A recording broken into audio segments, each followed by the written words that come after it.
I 3, told you. 2, 1, recording. Told you. What? Hold on, I can't see it. I'm recording. I know you can't see it, but you don't need to see it. I What made is- it. Oh, no.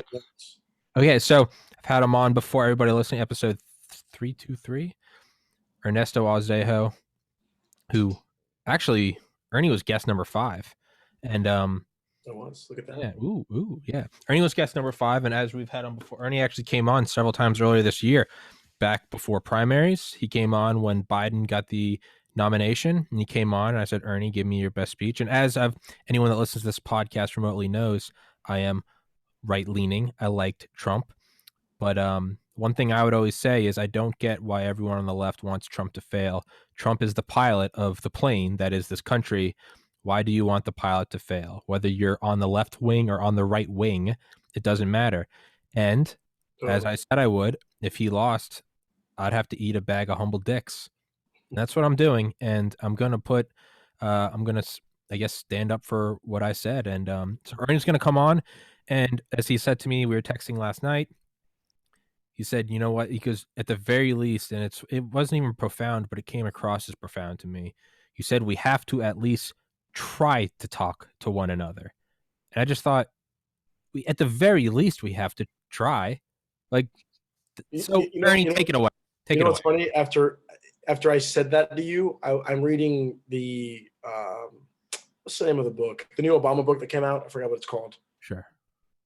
Jesus, whatever. I'm reading the book. It's a 750-page book. It's a long ass book, but it really details, and it brings into perspective. And I was texting Cal last night actually about this and how incredible it is when you really read these biographies. I've read Bush's as well, right? I mean, yeah, I'm a Democrat, but I think being the president of the United States is such an interesting and amazing job that I don't care, who you are. Yeah. If you've had it and you've written about it, I want to read about it because I think it's incredible. Yeah. So, and what's funny? After I said that to you, he ends his paragraph on, it was on the wars, and it was on how his own generals had undermined him during his first, when they had asked him for a surge of troops when he ran as the anti-war president, right? Like, get us away from Afghanistan. And at the end of it, it was something that I found amazing. He said, I forgot if it was a quote. I forgot right now the moment, but it said, it may not be enough, but we have to try. It's just funny that, and I said that, and it's funny that you kind of started with that, because I took my pen and I circled it, or underlined it, and I was like, yes, this is so important, right? You have to try. When people say unity, like, what unity? Look at how divided we are. 20% of the country believes the election was stolen. But Jesus, dude, if you don't try, it ain't gonna get any better. Exactly. It's you're doing CPR on someone who's bleeding out. You know what? They might be fucked. Exactly. But dude, give a couple pumps. And obviously the difference here is, it's not so morbid, but yeah. But the reality is, the leader of the country and the tone he sets for the country moving forward is a big deal. I mean, how many people said to us, oh, it doesn't matter what Trump says. Oh, he's just talking. It's just what he does. It's what he says. And I always said, and I've said it since day one, what the president says, when he says it, how he says it, who he says it to, it matters so much, because it sends a message to the country. To, if anything, to those who are fanatical about this person, because it happens with every president. Every president has a sect of folks who just love the guy. Yeah. I mean, look at me. I got a Barack Obama poster here in my kitchen, right? So I love Barack Obama. I think he was a great president. Yeah. But I'll tell you this, I'll never fight for his ass. Keep going. I'll turn off the fan. I'll never storm the Capitol for his ass. Yeah. I'll never kill other Americans for his ass. Yeah.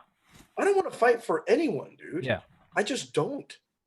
Because I'm an American. I'm not a Democrat before an American, or I'm an American. So I think that's a big deal. And we've got to try. And so when you hear the president now, President Biden, say, we've got to try, we've got to come together, that, we have to try, talk to each other. Go talk to your neighbor. It's okay, right? To not agree. But we're all on the same damn team. And so that is, to me, so refreshing. So refreshing. Because I think the last 4 years, and President Trump did some good things. I told you, I credit him for the economy. Of course, he ran the country for years. He had great economic numbers. Those are facts. You can't deny those. He deserves credit on that. He deserves credit on trying something different with North Korea. Sure. He deserves credit for standing up to Iran and bombing. So, I mean, he deserves credit on some things, Sure. right? But I think overall he was an abysmal failure at trying to bring our country together because it was always it was always a victimhood mentality that he had. The way I always saw it. Oh, it's being done to me. Oh, they hate me. Oh, you're the most powerful man in the world, my friend. Hmm. Right? You're supposed to know how to make deals. Grow a pair of balls, quit bitching, and get it done. You're the president of the United States. Yeah. And then obviously, I think before I get into the Biden, I hate to look back, but I think it's important because I want to be unequivocal about this. I'll say it to you. I'll say it to anyone because we have to stand on the side of the truth, Hmm. right? I mean, some things are just true, right? I've got black or brown eyes. I'm 5'5". Those are. I mean, I could think otherwise, but we'll never make it. Not so. It's the way the way that's just reality. Yeah. The sky is blue. It is reality that in 2020 there was no massive voter fraud. I'm sorry, my friends, but to anyone watching this, step out of your bubble for a few seconds, right? Why would forget that? If there was evidence, and people say, "Oh, there was evidence. Look at this and look at that," and you know, we have a way of determining elections, and if when there are issues or irregularities or whatever you want to call them, then you have the court system. And the court system, the Trump campaign had every avenue. They had over 60 lawsuits to present real evidence that showed that there was foul play by it doesn't matter by someone, some party to change the results of a fair election. And every time they presented evidence, judges never accepted it because it didn't merit, Well, right? that's what I The said the other day when I did a right. short clip, and I called it cognitive dissonance. And this is before, I think this was before January 6th. It might have been after. But I said, as much as I felt as there was fuckery during the election, what I ultimately said, though, was this. And I said kind of like what I said to you. In this 25-minute clip, which is I posted in like the last week, I said, I made fun of my friends on the left for 4 years when they said he was a Russian Manchurian candidate. And then all these reports came out. Which, by the way, was also wrong. Well, Right? what I'm getting I at is, never said that about Donald Trump. yeah. I Well, never said so that about him. what I'm getting at is it went through all of this, and then even when it came out that there was nothing, I remember seeing everyone still saying, "Well, fuck it, he still is," and I was like, "You're choosing a reality."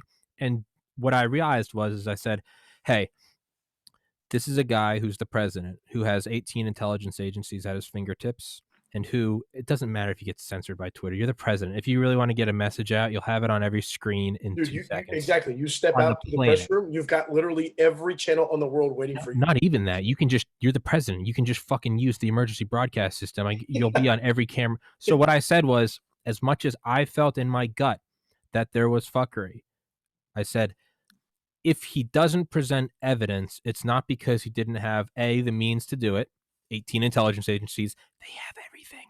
And B, it's not that he wasn't able to get it out. Censored on Twitter, sure, you're the president, you can step on and get it done. And that's what I said. And I said in the last week, I said I think it will be presented, but if he does not, it's because it didn't exist. Here we are. Biden was inaugurated yesterday. Not my guy, but I'm going to stick to what I said. If evidence wasn't presented, then it wasn't there. And that is me trying to step out of my cognitive dissonance bubble. There's nothing said he's a Russian candidate. There's no evidence. Well, he still is. That's bullshit. Well, guess what? There was no evidence. And as much as I'd love to be the first to say, God, I'm right, the cheating left, where's the evidence? And I don't like that. I liked Trump. I loved Trump. Biden wasn't my guy. But I cannot, as a 30-year-old man, not look at certain facts. And I, more than anyone, would have loved to see it. Where was it? And if there is no evidence, then there is no evidence. And it pains me to say that, but there isn't any evidence. So where the fuck is it? Sorry, Ernie, go on. No, but that's exactly right. Can you hear me? Yeah. Okay. They had, as I was saying, 60 chances to go to federal courts. They even try to go to the Supreme Court, which obviously denied, the writ. But, and like you're saying, I mean, listen, I can make any claim I want. I can claim to you that last night I was hanging out with aliens all night. I got high off some alien weed. It was phenomenal, right? And you're going to say, well, did you? Okay. Well, I call bullshit. Like, okay, show me, like, give me the proof that you hung out with aliens. If you're going to make extraordinary claims, you've got to have extraordinary evidence. Yes. I mean, I say this all the time, and it's just so true. And so you cannot just go to a court of law and say, hey, this election was stolen. You got to fix it for me. We're going to ask you, okay, great. You have a claim. Where is your evidence? And if you don't have evidence that merits the courts, the system of law we've had in this country for 230 years is not going to change for Donald Trump. Yes. It's just not. I'm sorry. Yeah. It's been that way for 200 plus years for a reason. Yeah. And so, you know, that was a massive lie. And what I have a lot of issue with, Tommy, and I know why it happened, but is you have Republican leaders in Congress, even Mitch McConnell, up until he had to stand up. He was humoring the big lie. He kept saying, oh, we'll never know. Kevin McCarthy, the leader in the House, who could be the Speaker of the House, if the majority in the House. I mean, this guy's they're Republican. We don't know who'll be president on January 20th. We don't know. I mean, guys. Yeah. And we wonder why people went to the Capitol. Yeah. And we wonder why when you feed people lies and you tell them this is stolen from you. Yeah. The left is cheating. Yeah. And you believe it? Of course you're gonna think, holy shit. Well, yeah. Democracy's at stake. Well, and then you have guys like me who are like, I think it was stolen. But now here I am. Hey, where's the evidence? And I'm saying this as a right-leaning guy. I would be happier than anyone else if there was. At a certain point, I have to look at it and go, you know what? There's 346 million people here. As much as I'd love this to be Tommyland, it's not. This can be Tommy's podcast. This isn't Tommyland. Yeah. Yeah. So, and it hurts. No one likes that. No one likes losing. No, it hurts, Tommy, but it's the truth. And you know, sure. and if we don't speak to the truth, if we keep coddling conspiracies, and if we keep coddling, you know, a worldview that is just not a part of reality, yes, we're going to continue to see these attacks. Yeah, we're going to continue to see folks upset. Everything was stolen, taken from me. I have nothing. I could barely find a job. I've got. What do I have to lose if I go and take a hit? Seriously, what do I have to lose? Yeah, that's the country we're gonna become. Yeah, and I don't know how. Ernie's breaking up. Ernie, you're yeah, there you are. You're back. Go on. Sorry. All right. I don't know what happened. I was saying I don't know how we're going to solve the large issues of our day if we can't even agree on who won an election. Sure. I mean, it's just, you know, when January 6th happened, my dad called me as it was happening. And he goes, son, can you believe what's happening in D.C.? And I was like, I really can't. This is insane. You know what he said to me? He said, this is what happens in Peru, my son, not in the United States of America. This doesn't happen here.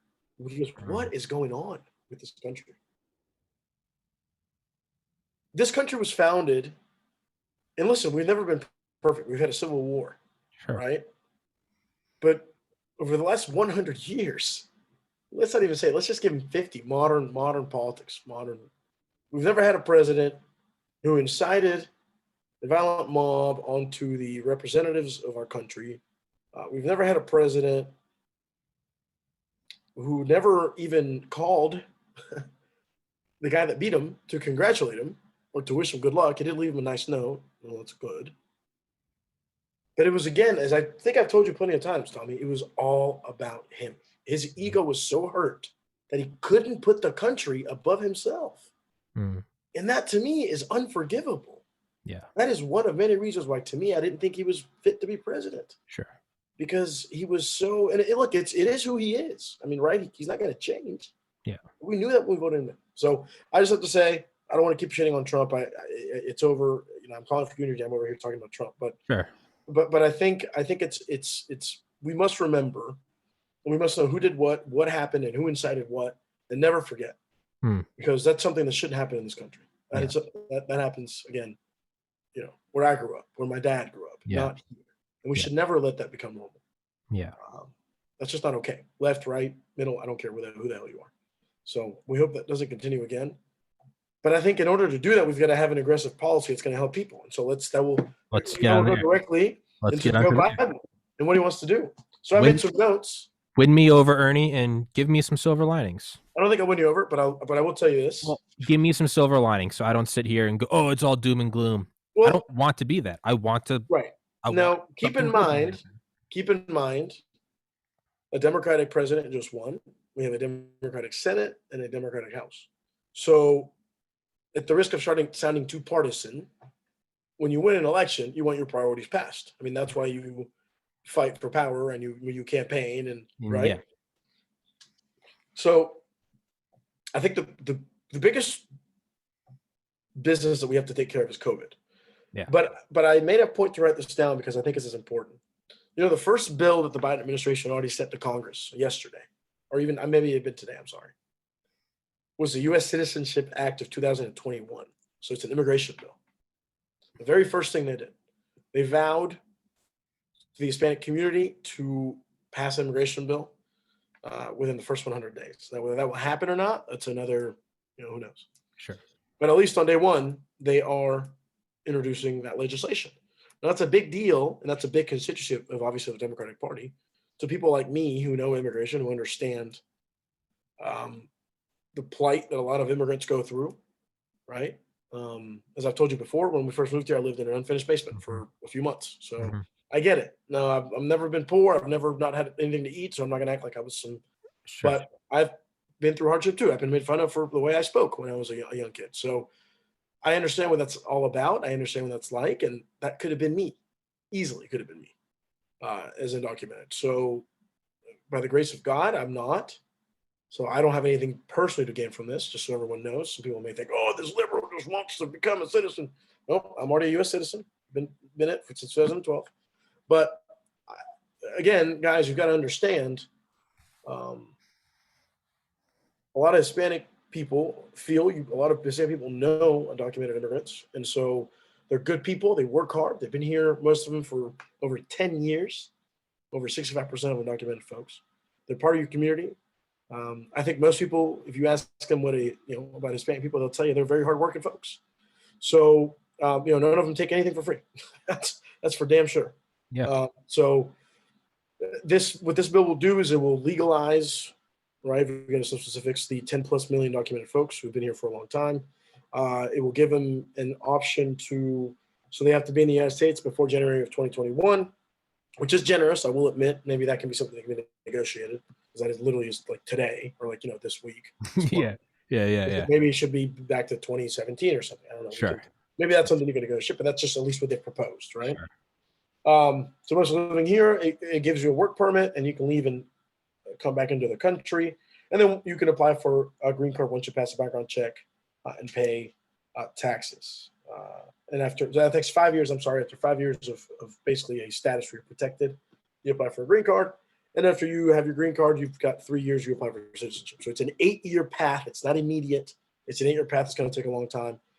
Now, you may not like that. I don't know. That's why I said what I said at the beginning. But I think that has been a priority of folks like me who've worked in politics for a long time to pass an immigration bill. It's a big deal. Sure. We did it in the Senate in 2013, and the House, as I told you in the past, couldn't do it. But I think it's time. I think Hispanics voted for Joe Biden in a major way, partly because of this. This is a big issue to a lot of Hispanic folks. So I think it's huge, and I think it speaks to the priorities, and it really, I think, contrasts with what Donald Trump. I mean, immediately, right? Donald Trump comes on the elevator and immediately attacks immigrants. Joe Biden, on his first bill to the Congress, is to legalize the 13 million folks who are here. So talk about a change in priorities and contrasts, right? Elections of consequences. And so this to me was a big deal, as it should be, and I hope it gets done. I doubt it will get done, if I'm honest with you. I think other things are going to take priority. Well, because I think COVID's going to take priority. Okay. I think healthcare is going to take priority.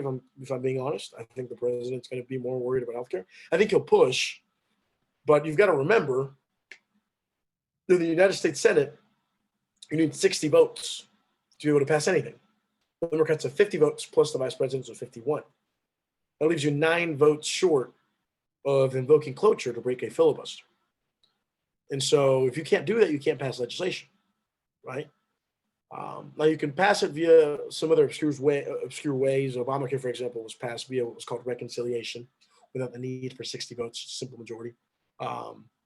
Something to do with money. I don't really understand it. Some obscure procedure in Congress, but they'll get some stuff done that way. But the major bills, you can't pass an immigration bill via reconciliation. That's not going to happen. Okay. So you're gonna need at least 9, probably not 10 Republicans. And last time 13 of them voted for the bill, but those were different times. That was 7 years ago. So that's light years, right? in politics, that is light years, especially in 2020 or 2021 years. But I ask you, what do you think of that? I mean, do you think that's a good idea? Do you think of some on the right say, and I've already seen it today, and they said, well, it feels like you care more about folks who are not Americans than you do about and I certainly understand that. Yeah. No, and for everything I will say, anyone can go back into any of the previous 322 episodes and cite me. One thing I'd always kind of get shit for is I would say I do believe abortion is murdering a child as someone with a biology degree, but then I'd also say, and I think you should be allowed to.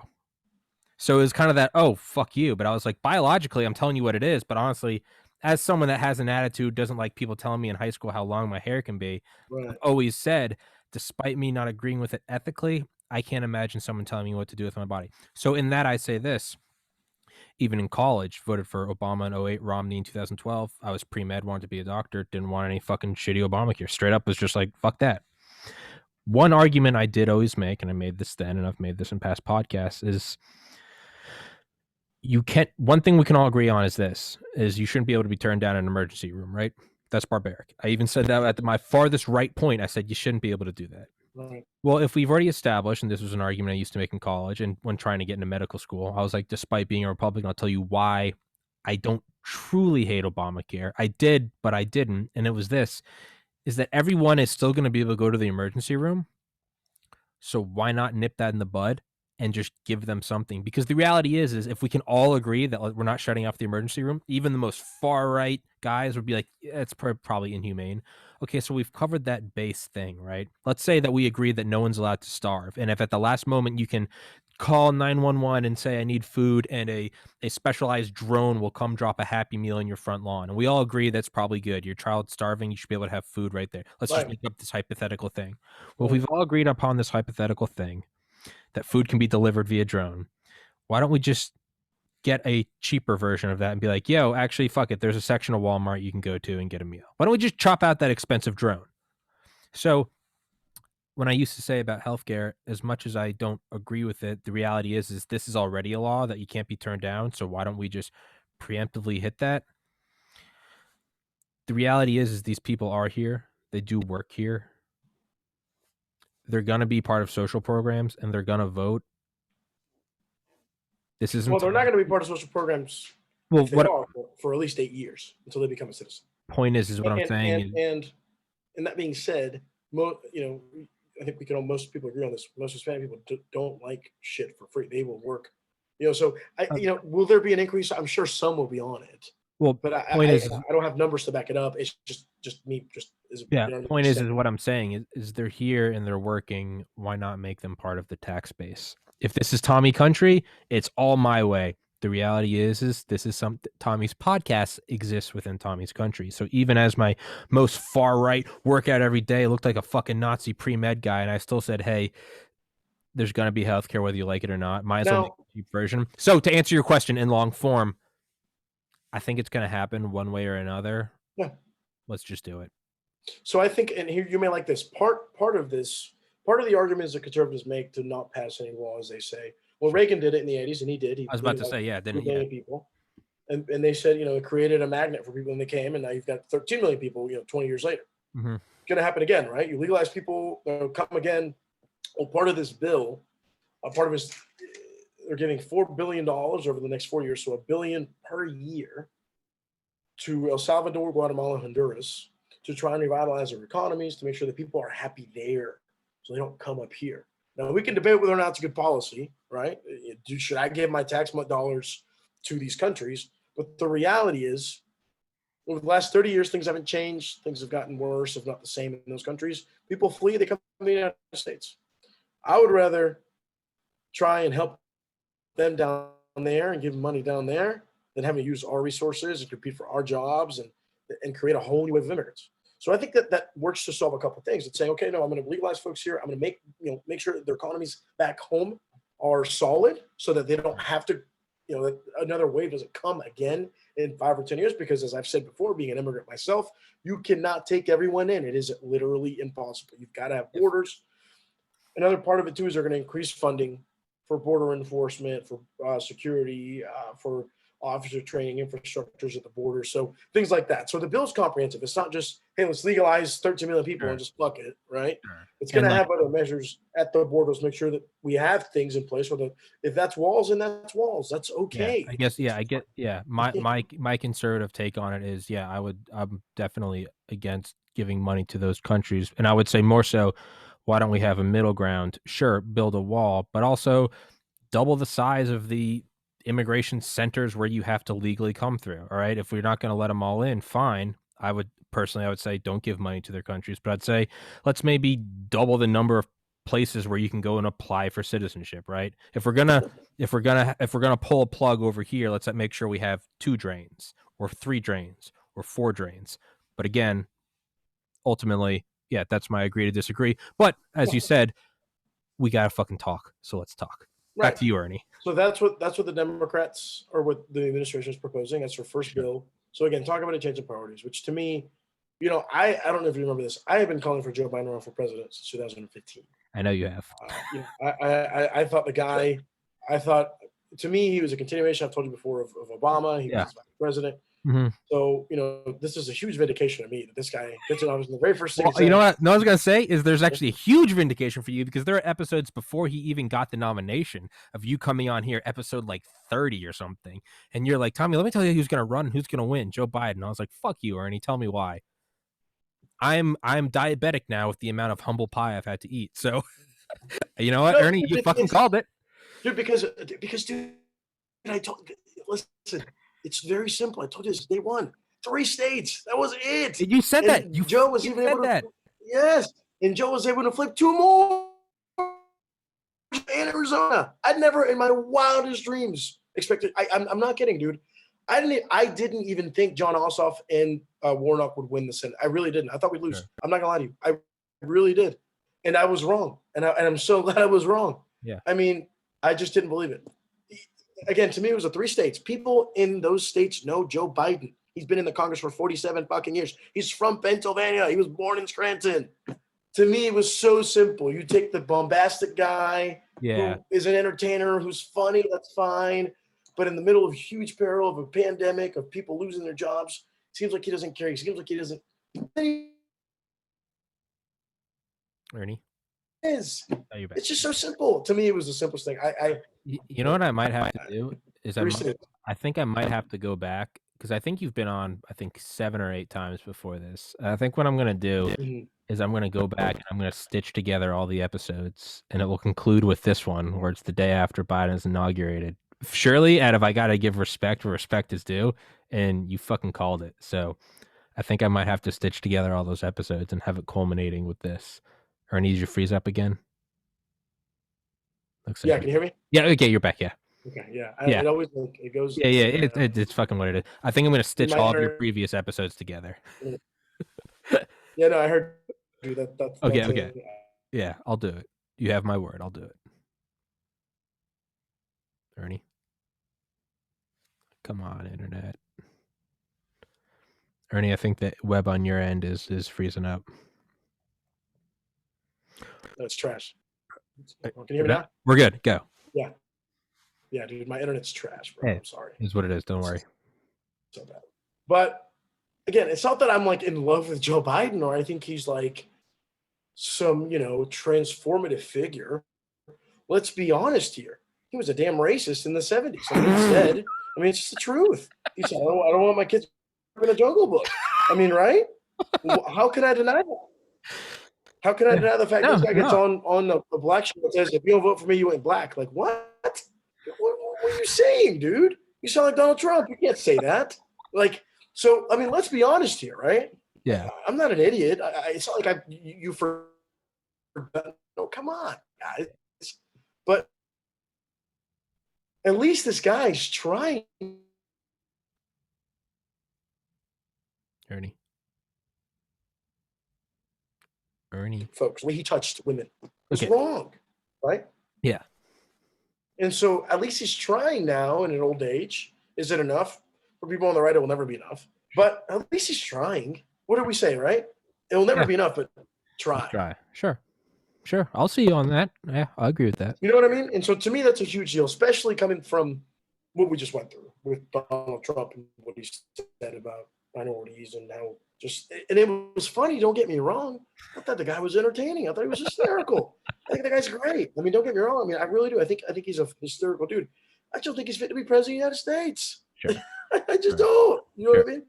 But so that's the immigration piece, right? Which I think is a big deal. Now, COVID, obviously, that's the big. That's he's asked Congress to pass a $2 trillion COVID relief package, right?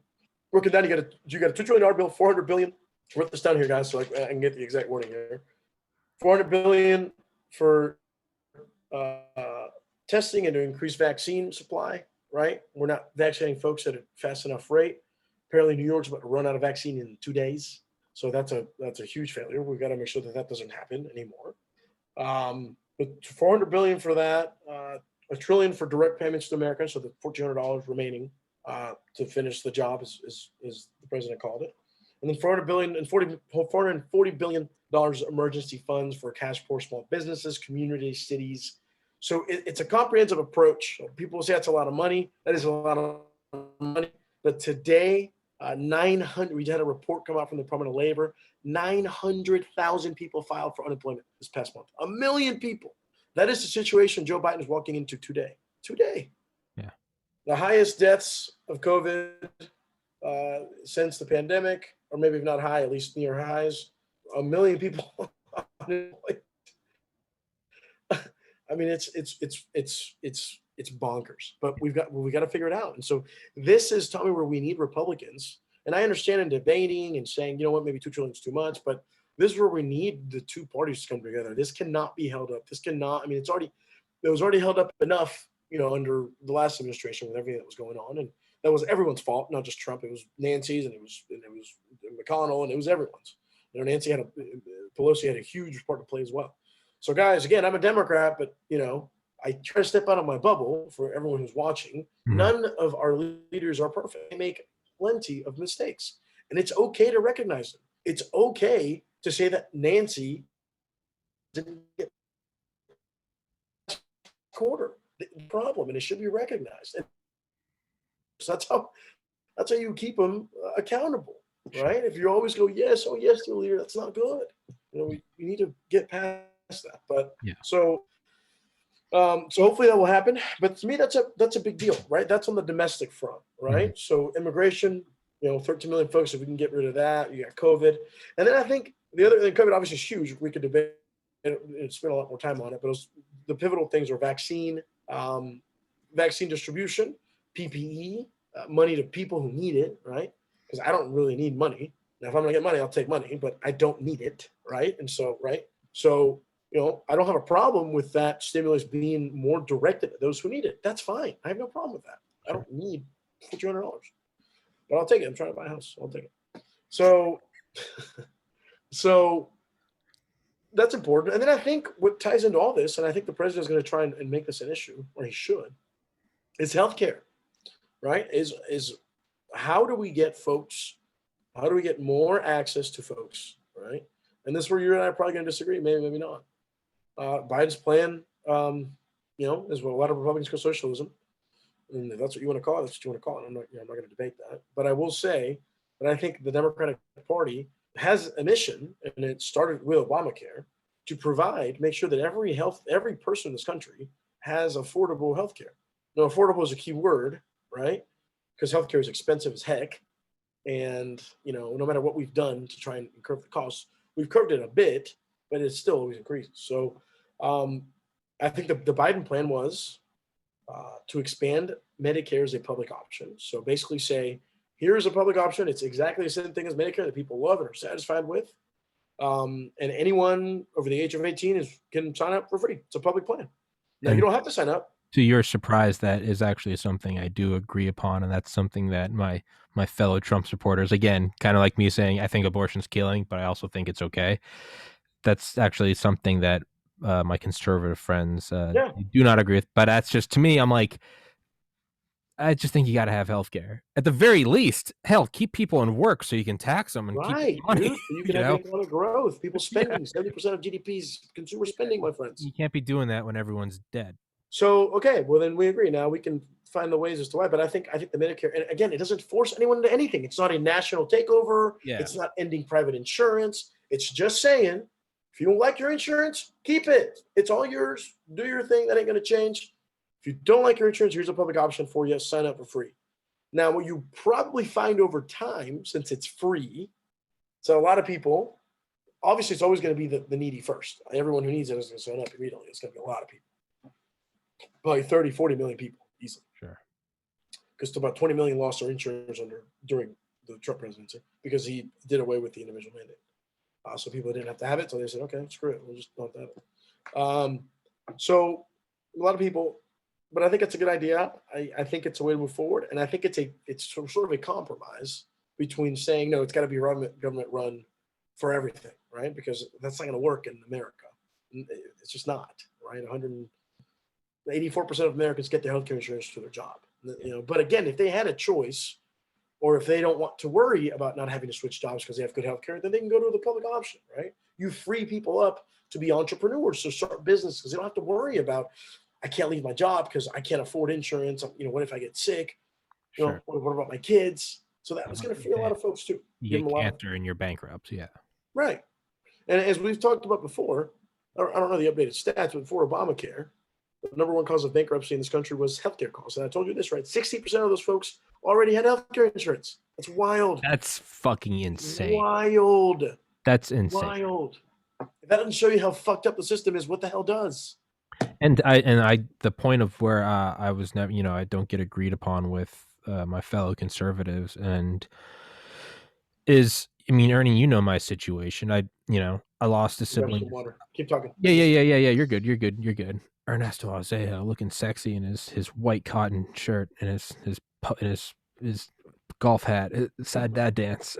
As you know, Ernie, I mean, I lost a sibling to suicide, and I always, after little insight, with still protecting my family's privacy, is he attempted suicide several months before he committed suicide. After he attempted, he went and had to basically get, forced public health care before he moved home.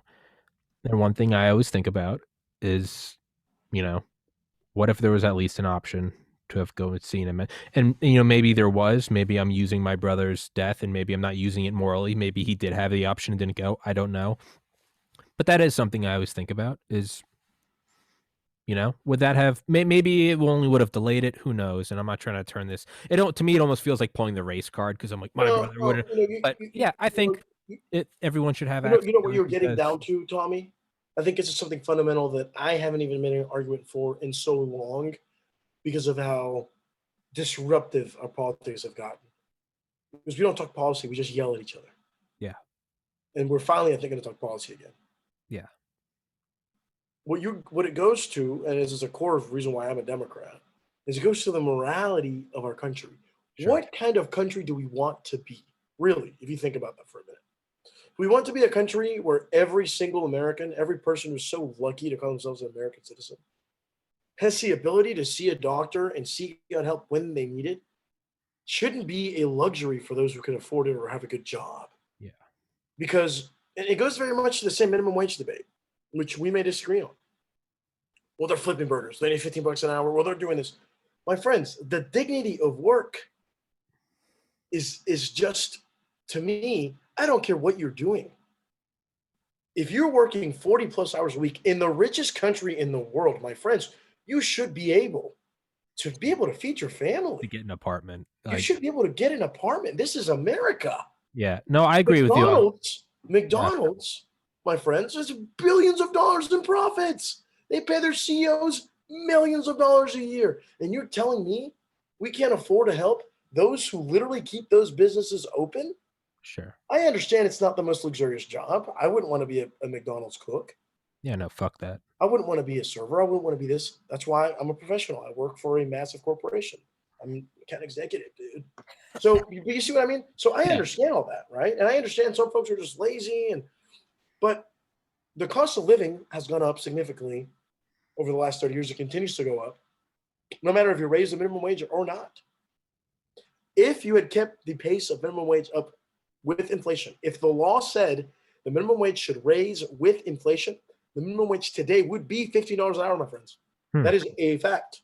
And so I didn't know that. You know, we're not arguing for $30 or $40. Yeah. I mean, and so those to me, yeah, that's a fact. Feel free to look it up. No. And I was going to say, for me, yeah.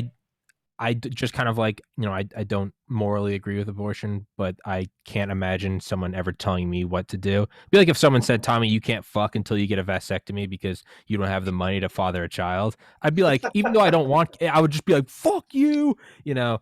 So right. That being said, I can't speak on that because I admittedly don't know anything about economics. So I'm not going to take a left or a right stance. I'm just going to acknowledge my ignorance. I don't know. And so I don't want to get riled up. I mean, look, the data says there is data, and I'm not an economist either, but I've obviously read on this stuff. You're just sexy. Feel free to look this up yourself.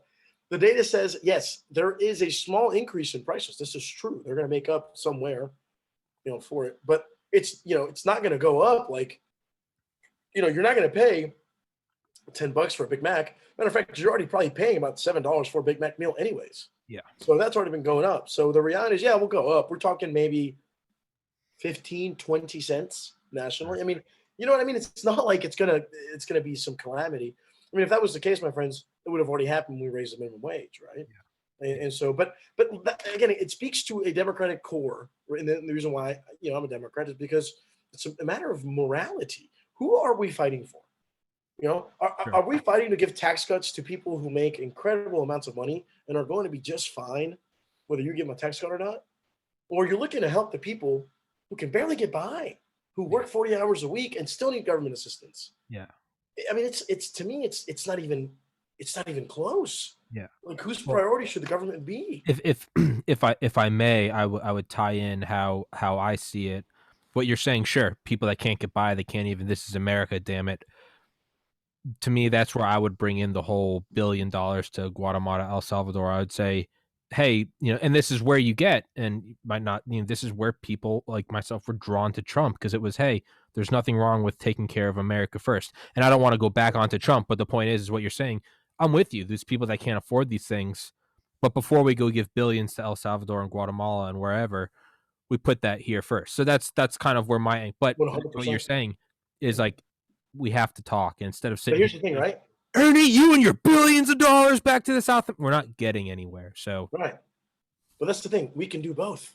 Sure. I'm telling you, we can do both. Now you're going to tell me, oh my God, we're in so much debt. You know, we owe. How can you tell me we can do both? 27 trillion. We're never paying that back. Let's all accept that now. But I mean, listen. Let's just be honest here. If you're going to tell me, I mean, again, it's a matter of priorities, Tommy. Sure. We just did it in the last administration. We just cut taxes for all Americans. You know what these guys always do too? The trick. It's coming up. The tax cuts will expire during the Biden administration. You know why they do that, right? Oh, those dirty Democrats. So if you let them expire, the Democrats are raising taxes on you. No. You literally wrote the law, and you wrote it for 5 years on purpose. So you can have a political argument in 5 years to say, you want to raise taxes on America. Well, dude, if you didn't want to raise them, you should have made the tax cuts permanent. But you didn't, because you know it's bad math. You know you can't make it up. But you know it's a smart strategy by Republicans, right? Sure, it's true. Who's gonna say, oh, we're gonna raise taxes on everyone? What happens is the tax cuts for everyone except people who make 250, 300K, they stay the same, and then theirs go up. That's what the Democrats' fix has been. You can't do that forever. At some point, if you want to pay for what you want to pay for, you got to tax everyone. You know, maybe a little more. I'm not talking about 15, 20%, but sure. I'm just saying. Hey, Eisenhower administration, just saying the top tax bracket was like 90% to pay off the war debt. In the 50s and in the 50s. And that's a fact. That's not something I necessarily agree with, but I'm just saying that is a fact. It is a fact, absolutely. Now, it's not 90% of all of the income, right? It's a yeah. It's not like they're taking, if you make 100K, you're going to only no, Ernie. Those Democrats were literally putting us against the wall with guns in our heads, and they said Mat Setong. And you'd have to say, yes, the great leap forward, or they'd shoot you. That's a no, I got you. But again, so healthcare, the minimum wage, those are issues that not only are they economical, you can make economic arguments, from those issues, but at the core, it's at the core of who we are as a country, Tommy. I think the United States of America, what do? We go and we help out people, as we've been discussing, all around the world who need help. We go and fight wars for them. We go and rebuild their countries. We go and make sure that canals and passageways are free, so that there's commerce. We do that all around the world. Yeah. We should be able to do that for people at home, and we do it for some. Sure. But that's the difference, right? And that's why, again, it's morality. Do you want to be the country that lets people die because they couldn't afford to go to the doctor? People who postpone appointments because there's not enough money, because it's too expensive? There's got to be a way. There has to. And that's, if we've afforded everything we can afford to help our own people. And that's one thing I always do say. And I'd like to point out, for my own ego's sake, I'm not a Republican. I'm a conservative. Fuck them. One thing I look at it, I'm like, hey, I try to look at it as like a challenge. I don't look at it as this is a communist thing, even though I do throw out that term a lot, and I always will, unapologetically. But if all these other first world nations can do it, why can't we do it? And then I try to put it as a challenge. I'm like, why can't we do it? And why can't we be the best? Why can't we have that 1969 Apollo moon landing feeling about it? We'll do it, and we'll do it not because it is easy, but because it is hard. Tommy, I'll tell you why. And this goes to the cynicism in me. And, it's not only Republicans do this, right? Republicans do it too, but since we're talking healthcare. Can we agree on this? In the last 60 years of American politics, which has been the party that has tried to extend healthcare? The Democratic Party, correct? It's always been the Democratic Party. Correct. At least at the national level. At the state level, Mitt Romney did it. I'm sure a few others have as well. But at least on a national scale. And so when we try to do this stuff, we get called socialists. We get told that we're going to ruin America. Obamacare, right? And for all of your subscribers who are watching this, guys, what is Obamacare? You and I have had this discussion. People said Obamacare, it's socialism. It's the end of America. Government-run healthcare and takeover. It's going to destroy who we are. Remember, that was 10 years ago, my friends. The law is still the law of the land 11 years later. We've insured 20 million more people. We've made sure the healthcare costs are at the slowest rate of increase in 50 years. Really? Yeah. Now, it's still increasing, right? That's no solace to people who say, well, my fucking bill went up $600. I don't care about slowing. It's as an average in the entire country, right? But yes, right? Part of that was due to the recession, when we're coming out of the recession earlier in the teens. But that's just true because it changed the way that Medicare paid out doctors.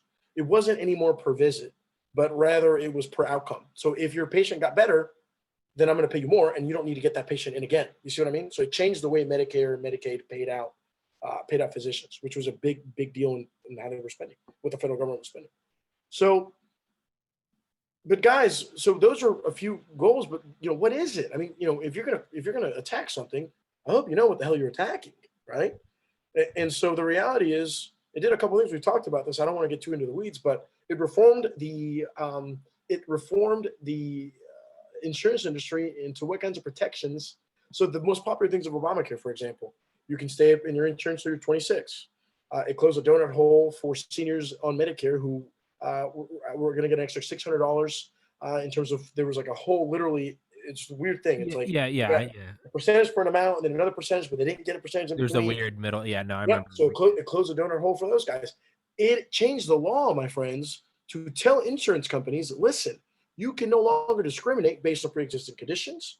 You can, which is obviously a big deal. You can no longer have lifetime caps. So before, the law was, I've paid every month I get cancer. Your policy said, sorry, you can only spend $100,000 a year. So if you hit your $100,000 mark, you're shit out of luck. Sorry, you could have been paying for 50 years, your premiums, you never were sick. But sorry, you hit your cap for the year, so tough luck, buddy.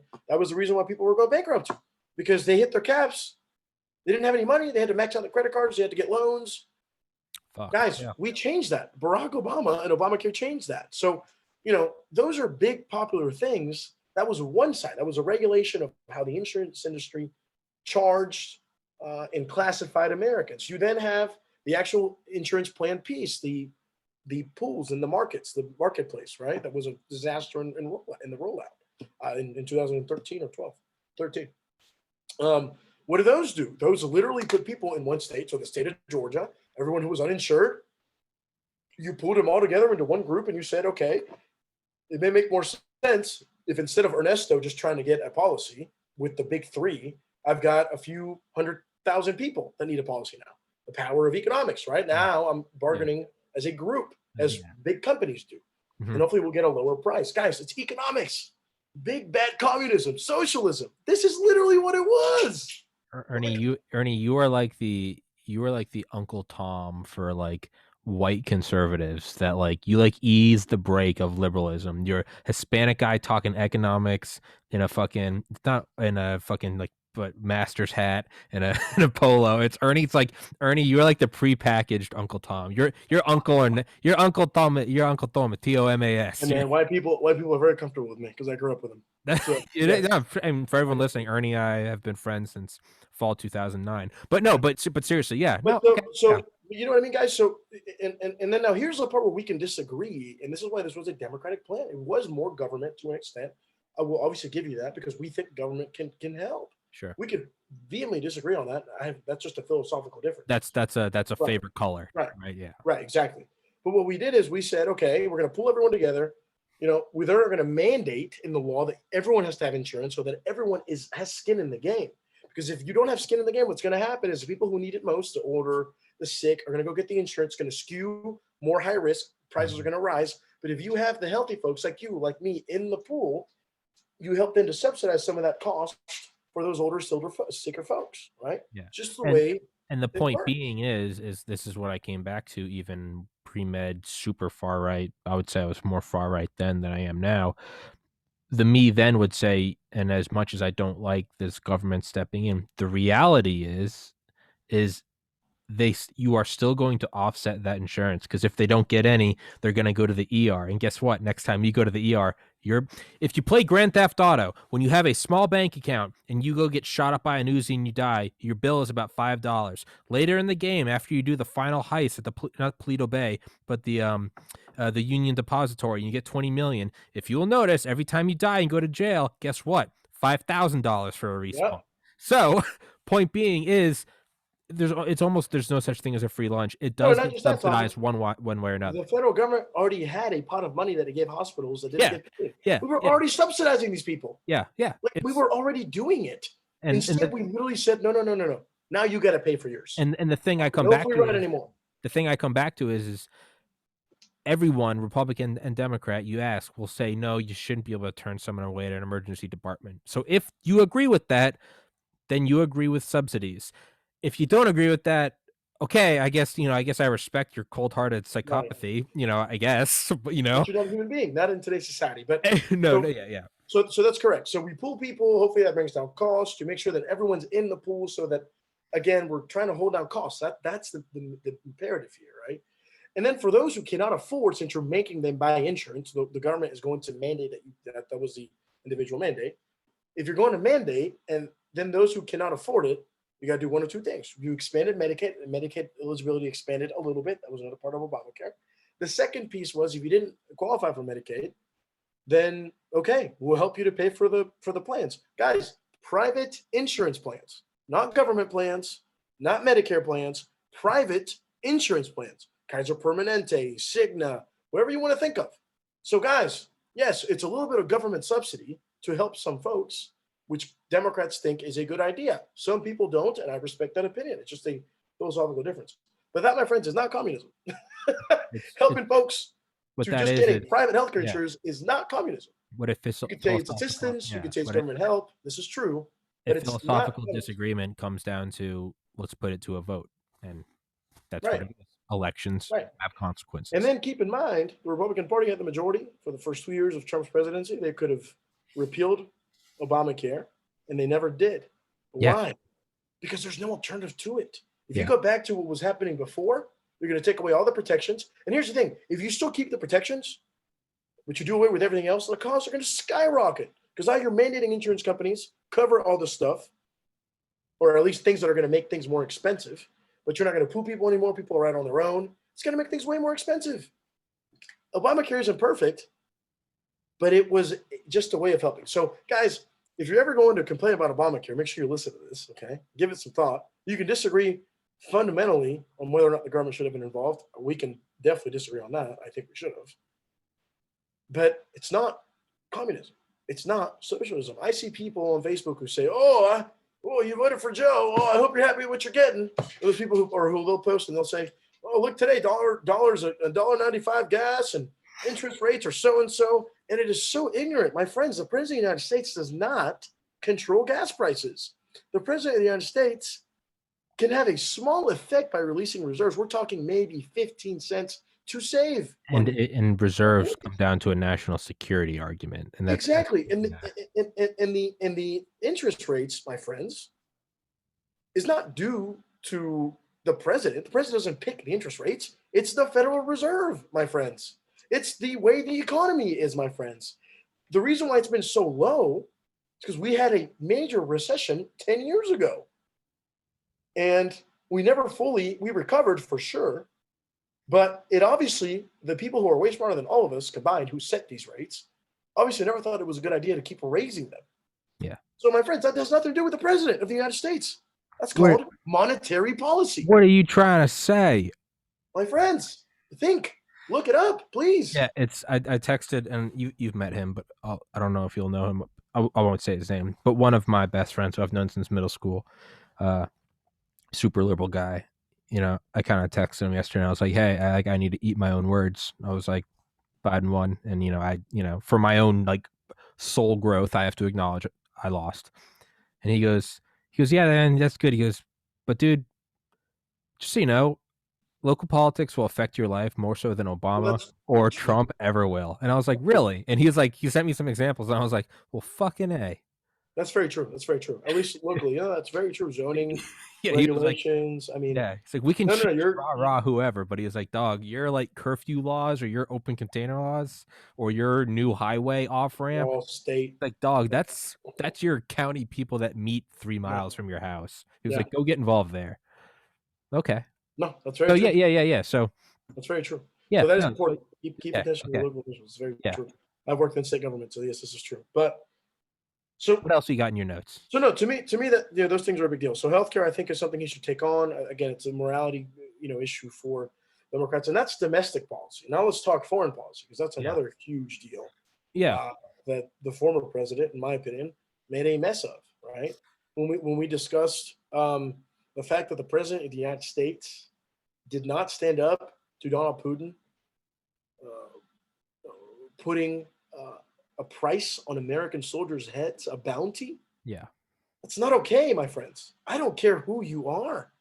If you consider yourself an American and you love your country and you love the 1% of our population who voluntarily fights for us, you're not willing to stand up to a despot and to tell him he was wrong.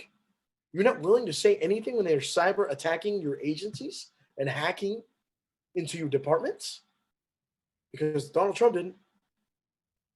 So that to me is a big deal. And listen, if I'm wrong, I hope I am. And he said something. Great book on. I'm sure I'm not. Great book on that. An author I had on, Garrett Graff, Graff, who wrote one of my favorite books, Raven Rock. He wrote another book that I highly recommend to everyone listening. It's actually a very intriguing listen, Dawn of the Cold War. And it's about the big four, Russia, China, Iran, and North Korea, and their attacks on the United States and how much bolder they're getting. And I think it takes place from the second half of the Obama administration. I think it was written in like 2018. So, but that is a good book to see, like, hey, dude, they fuck with us, and hey, we fuck with them. But of course we do. You just don't hear that. But yeah, sorry, to your point, it is a big thing. But that, that's a huge deal. I mean, to me, that is a dereliction of duty. He is the commander in chief of the armed forces. If you cannot stand up for your soldiers, why should you lead them? Sure. I mean, to me, it's just that simple.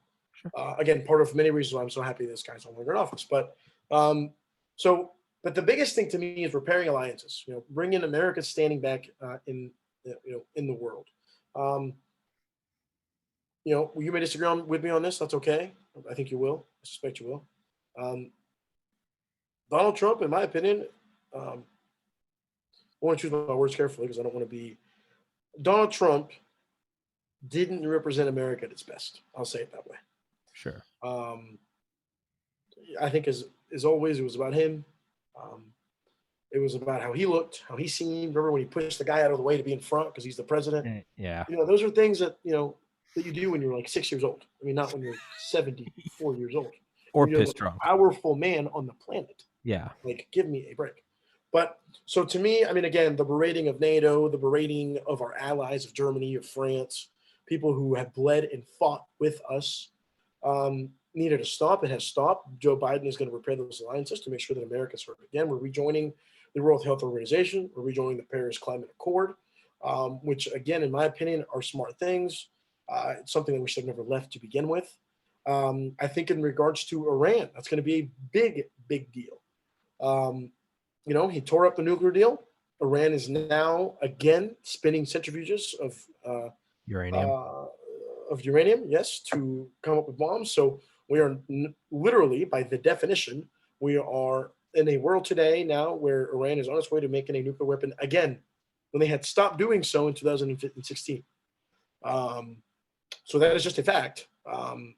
And by the way, we had international inspectors, so we knew that was the case. We didn't just take them at their word. People were going in there. I'm aware. Yeah. Right. So, well, for maybe those who may not, just Sure. you'll never take anyone at their word. You got to make sure that especially those guys. Yeah. Check the verify. So that's going to be a big challenge, right? How do you? Will they rejoin the accord? Will they now want to, negotiate a whole new one, which may not lead to success, right? Because they may now ask for new things. And so what it means is, in the meantime, however long that takes, that negotiation process, we're still, every day that passes, a day closer to a nuclear Iran. And if that's the case, that's going to be a big deal because you're going to see an arms race around the entire region. It's going to be a huge problem. Huge problem. We don't want to see that. No one wants to see that. So, that's a big deal. With North Korea, what do you do with them? The former president tried. I'll always give him credit on that. He didn't get much done. We're basically in the same boat we were in 4 years ago. Yeah. Now, to his credit, that's not an easy thing to fix. Yeah. And Joe Biden may not fix it, and maybe no one will fix it. Maybe we'll lead to war one day. Who knows? Yeah. Yeah. But at least kind of he tried. I think every president's they're handed a flaming pile of dog shit with that. I mean, and obviously as a Trump supporter, I'll give him credit, but no, that is, what do you do with that, right? You got this crazy despot with 20 million people living under a thumb in gulags and concentration camps. That's not yeah. It's absolutely wild. But I think internationally, again, commanding the respect of our allies, the phrase he always says, right? America's back. And it really very much feels that way. Sure. It feels like the world has said, okay, Jesus, okay, guys, that was crazy. It's the morning. That's the next morning where you wake up in the dorm room drunk, and you and your buddy, it's you and me waking up with 2 empty vodka bottles and mustard down our fronts, and Nintendo's still running and the shower's on, and it's so I need to go back to my room, Ernie. You're like, yeah, I need to call someone. Kind of that was fun, Tommy. We probably shouldn't do that again, Ernie. No. Exactly. So take it as it was. But no, I think that will go a long way. Again, being serious about climate change, which is a foreign, I think, national security and foreign policy issue, because you have to deal with the rest of the world. That they abide. Those are big deals, but I think people know Joe. He was a VP just 5 years ago. Mm-hmm. So he definitely understands the issues. And I think those are the biggest things. I think those are the things he should focus on. I think those are the things that we've talked about today. The administration should spend most of the political capital on, because about a year in, he ain't gonna have much left to pass, or politically, at least the political capital to try and do what he wants to do. And so the first 100 days are critical, and thereafter as well. But at least the first 100 days, one of his goals is to vaccinate 100 million folks in the first 100 days. So if we could do that, that's a third of the country, go a long way, or a fourth, I guess, or a third, into improving things. And then obviously, his executive orders on if you're traveling interstate, you have to wear a mask. If you're in federal property, you have to wear a mask. Yeah. Federal, all property, Common city sense. buildings. Yeah. No, I saw that. So, to me, that's, I don't know how that feels to you. I don't know if you think that's the death of America, but I hope not. I mean, I hope we can feel like, and maybe this is not so much for you, but maybe for somewhat of your listeners and maybe folks who lean conservative.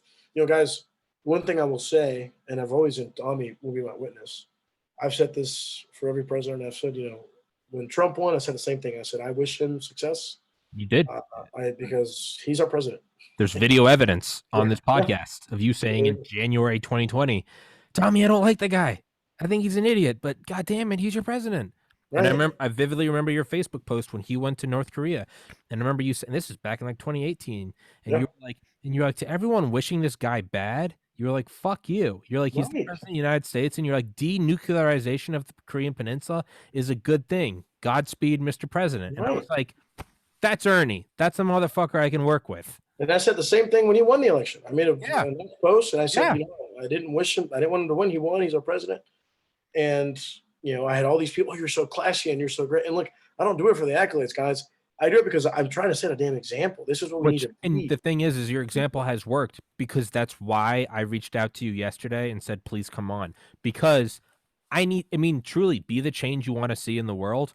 Ernie, not trying to suck your dick, but I'm following your precedent. I saw you say that, and I'd see all your liberal friends comment, Ernie, you turncoat, and you'd be like, dude, this isn't. So you know what? I have to follow your precedent, because now the tables have turned, and now, I'm in the position you were in. So how do I want to be looked at? And I'll tell you what, I'll give you a prediction right now. We'll see if I'm right or not. I don't think Joe runs again. I think Kamala runs, and I think she gets clobbered by whatever Republican runs in 24. I'm telling you, dude. I'm telling you, dude. I hope I'm wrong. Yeah, sure. I think that's what's gonna happen. I really do.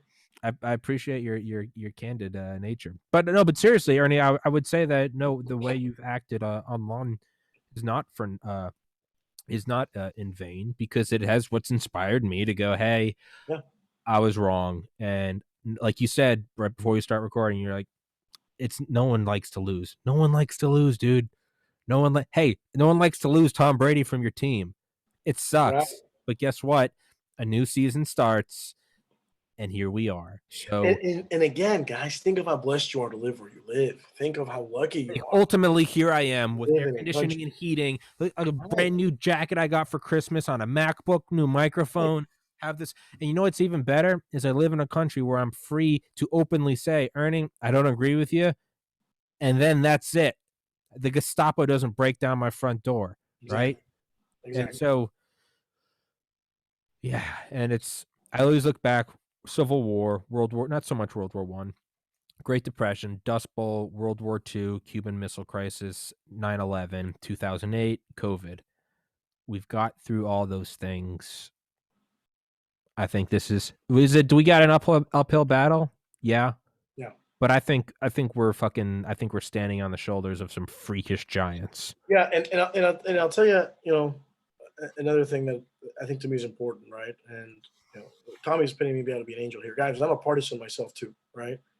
Sometimes I am getting my own head in my own bubble, and sure, try not to. But here's what I don't do, or at least try not to do, or I try very hard not to do until like I'm just like, you are fucking insane. I don't know what else to say. Like the kid who told me that Joe Biden was equivalent to Bin Laden. Well, I don't know if you saw that. No, but that I can tell you as a Trump supporter, being called a Nazi, and on CNN the other day it said, unlike Trump, ISIS didn't have a constituency. I can tell you that, hey, that doesn't help win anyone over. Sorry to interrupt, but it doesn't. Right. Nor does it help to call Biden Bin Laden. It's just we're not getting anywhere. Which goes to my point. We are adults. I'm 30 years old. I'm a young adult. Okay. Young, good-looking, successful, single. For everybody listening, single. Yes, and successful. But to buy a condo in Buckhead, let's go, baby. This is, just where it is. It's got an open bed. It's got a cat. Got a new car too. Ooh, Yes. ooh, ooh, look at that hat. Look at that shirt. This guy takes care of himself. Ernie, give him a Oh, smile. guys. Give him a smile. That's what I always said the first time you were on. I said, this episode's with Ernesto Azejo, my dentally gifted friend, because you've got it. It's like episode 5 or 6. It's, yeah. But yeah, Big ass choppers. yeah, But beautiful. But yeah, we're all but adults. but dude, no. So we're all adults. You know, do what your mother taught you when you were a child. Respect people. You can disagree without calling someone a libtard or a fascist or a racist, Yeah. right? Guys, like I saw today this post and I almost commented, but then I was like, you know what? What is the point of me commenting? Yeah. I mean, this guy was just shitting on this other guy, just insult after insult after insult. And I'm just like, what do you think you're going to get out of this if you're insulting the guy? Yeah. And it wasn't just the guy. All liberals are stupid and idiots. And I'm just like, do you really believe that 84 million Americans, Any or 81, I'm sorry, any blanket statement are in its dumb nature or is idiots? retarded. Like, exactly. Do we really believe that all Trump voters are Well, racist? well, I was Like, gonna say what that is do you that really blanket believe that? that How that stupid can you be? that blanket generalization is what racism is, right? All blacks, Facts. all Democrats, all Trump supporters. That's what it is saying this Literally. generalized. Really, that guy over there? Really, Ernie right here? Literally. Tommy? Right? Really? I mean, yeah. So that's not going to You help. know, so guys, let's talk to each other. Let's have a we can disagree. That's okay. We can say, I think you're wrong. I think your way is going to bankrupt the country. We're gonna have to raise tax. We can make a political argument without having to be an asshole, for goodness And sake. without hating each other. Right. And I try to do that. You do. I try. Sometimes I don't. Sometimes people are so just damn intolerable. Yeah. I just don't know.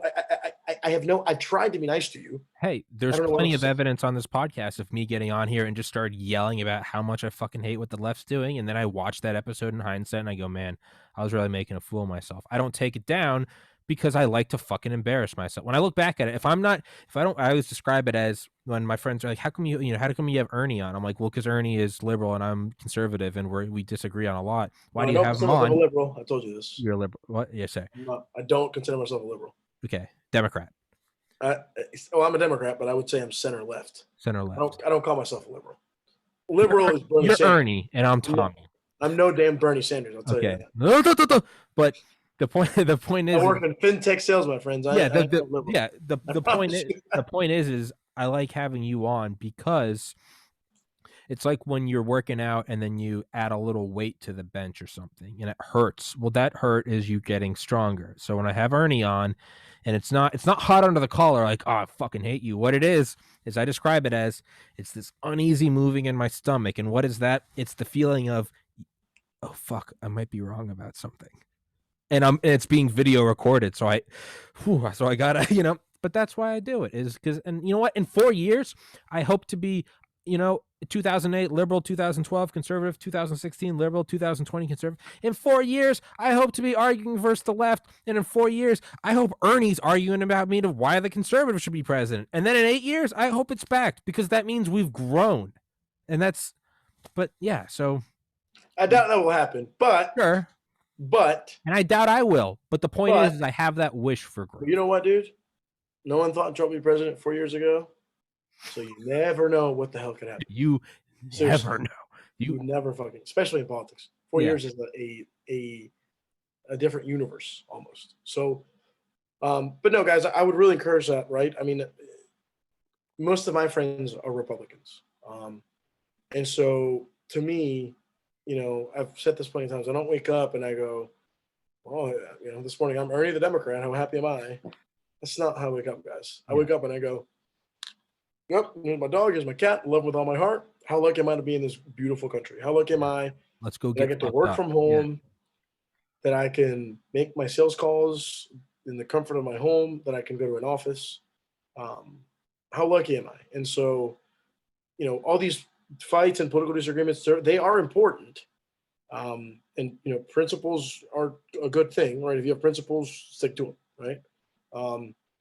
But never let principles stand in the way of progress, right? it's just common sense. You're not going to get always what you want, and that's okay. That's why we live in a country where, as Tommy was saying, you can have a different opinion and not get gunned down because you don't toe the party line or the government line. Yeah. Right. I mean, it's pretty incredible. So just remember that. Remember that the other party is not your enemy. For goodness sake. They disagree with you. We just disagree, guys. For goodness sake, this has got to stop. This vitriol. It just has to stop. Yeah. Yeah. It's you know can what I mean? You disagree. You can disagree, and then you can go back to drinking McCormick's out of a bottle and playing Rainbow Road, right? And we're gonna do that soon. He's gonna visit me. He says. Fucking right. Yeah, I will. I will, and we're gonna do updated Mario Kart. I got the old Mario Kart now in black and white. The color went away. Color went away. Yeah, I don't know what that means. It's old, dude. I've had that shit for like 20 years. And you sure? I mean, N64. It's old as shit. But that's what I mean. That's what I mean, though. Is like that's what's important. Is like it's not Ernie the Democrat. It's like Ernie the friend I've known since I was being a pledge in a fraternity. Right. Ernie the friend I've had since I was living there. Ernie the friend I had when I'm transferring to UGA.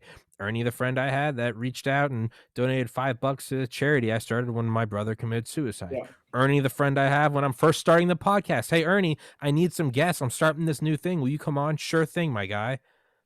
That's Ernie. That's me.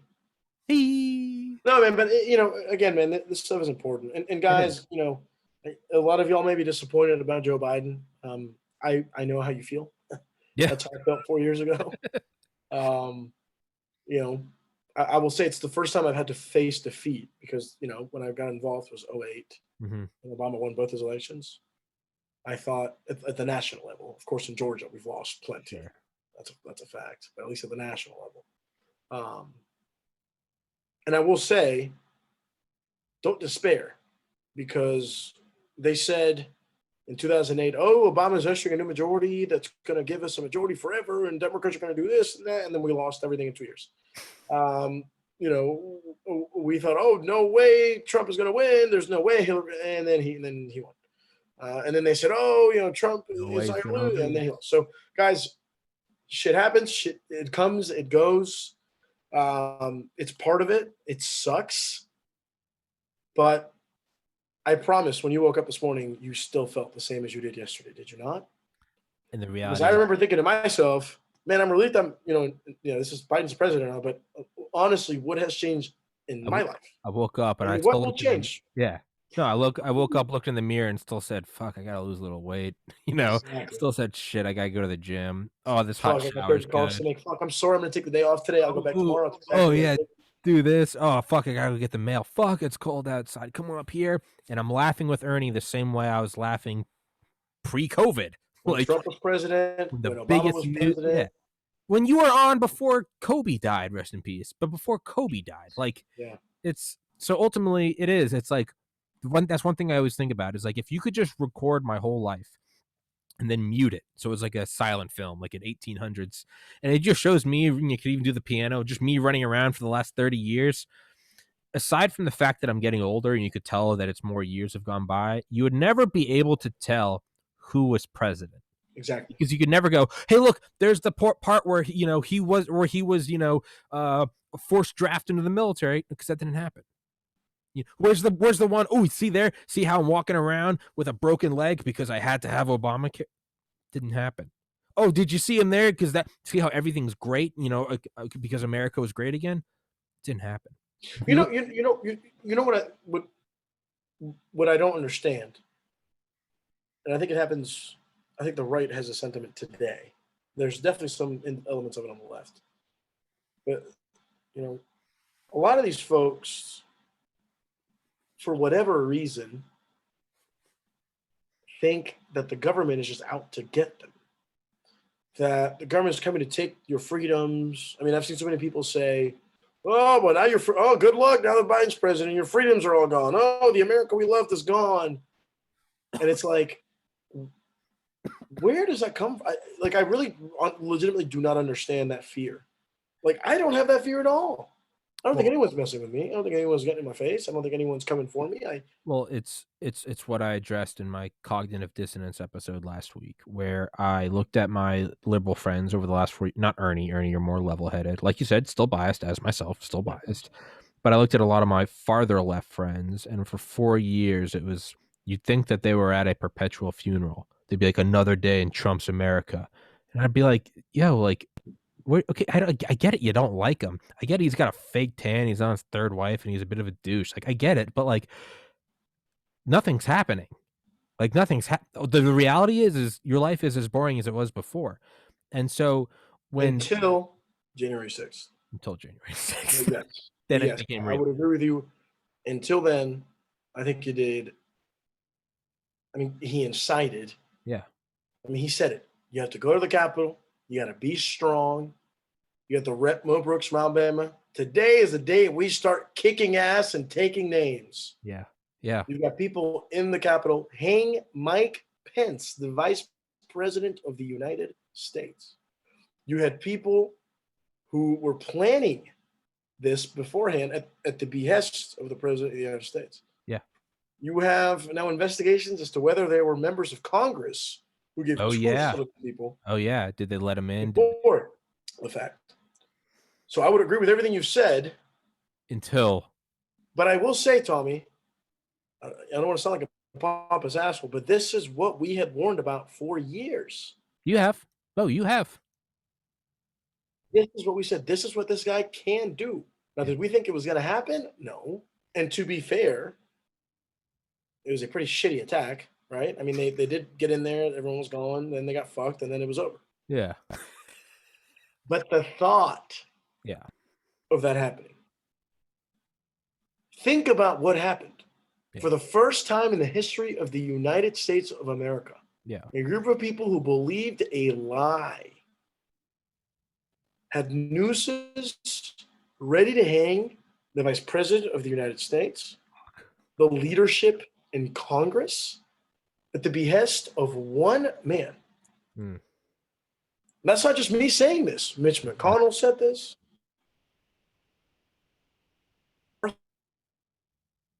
Ernie. Trump's fault. No, he said today it wasn't Trump's fault. So I'm sorry to take you off that, but can you hear me? Yeah. You're back. I'm sorry to take you off that, and I don't mean to challenge you too much. And I know no. I got you know what I mean, but that's guys, a fact. That's a fact. We were talking about the truth. I mean, that is the truth. Yeah. Just as unequivocal, and I would be just as harsh. Yeah.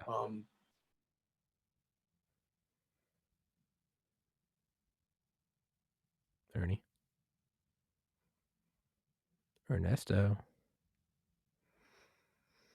Ernie, you think your internet might have died? He's frozen up. Wait, I think I just heard him. Ernie? Yo. I can kind of hear. You're back. Yep. But yeah. You're You're back. I was just saying, let's not forget that. But no, you were right about what you were saying with Trump. Look, I mean, No, you're right. You're right. You're absolutely right. That's a fact. I think the essence, Tommy, of it wasn't that Trump's policies were all that insane, right? They were mostly center-right policies. It was how he went about it. It was what he said. It was about everyone that didn't agree with him he bullied, right? Oh, lying Ted. Oh, Sleepy Joe, crooked Hillary. Little crazy, Marco. The crazy. There was always an insult, which it's funny. Sure. It is entertaining. Sure. Like it really is. Let's not lie. Look, hey, Tim Dillon said it. He said, hey, the reality is that was the best stand-up comedian for the last 4 years. Legit. Call it what it is. You know. Those are great people. Hey, you know what? I'd watch that now. Gross. You'd be in jail. Hey, laugh when you gotta laugh. It's funny. But again, you should not be saying that. Sure. The president, you know what I mean? Joe Biden could have said that. When I'm president, I'm gonna jail. Can you imagine? Like, you don't say that. Trump, you'd be in jail. You're right. And I would like a hypocritical douche. That's what happens in regimes like Russia. You're the political opponent. You don't agree with my political position. Well, you're going to go to jail. Sorry, bud. Yeah. And so that was what was so terrifying. It was the streak of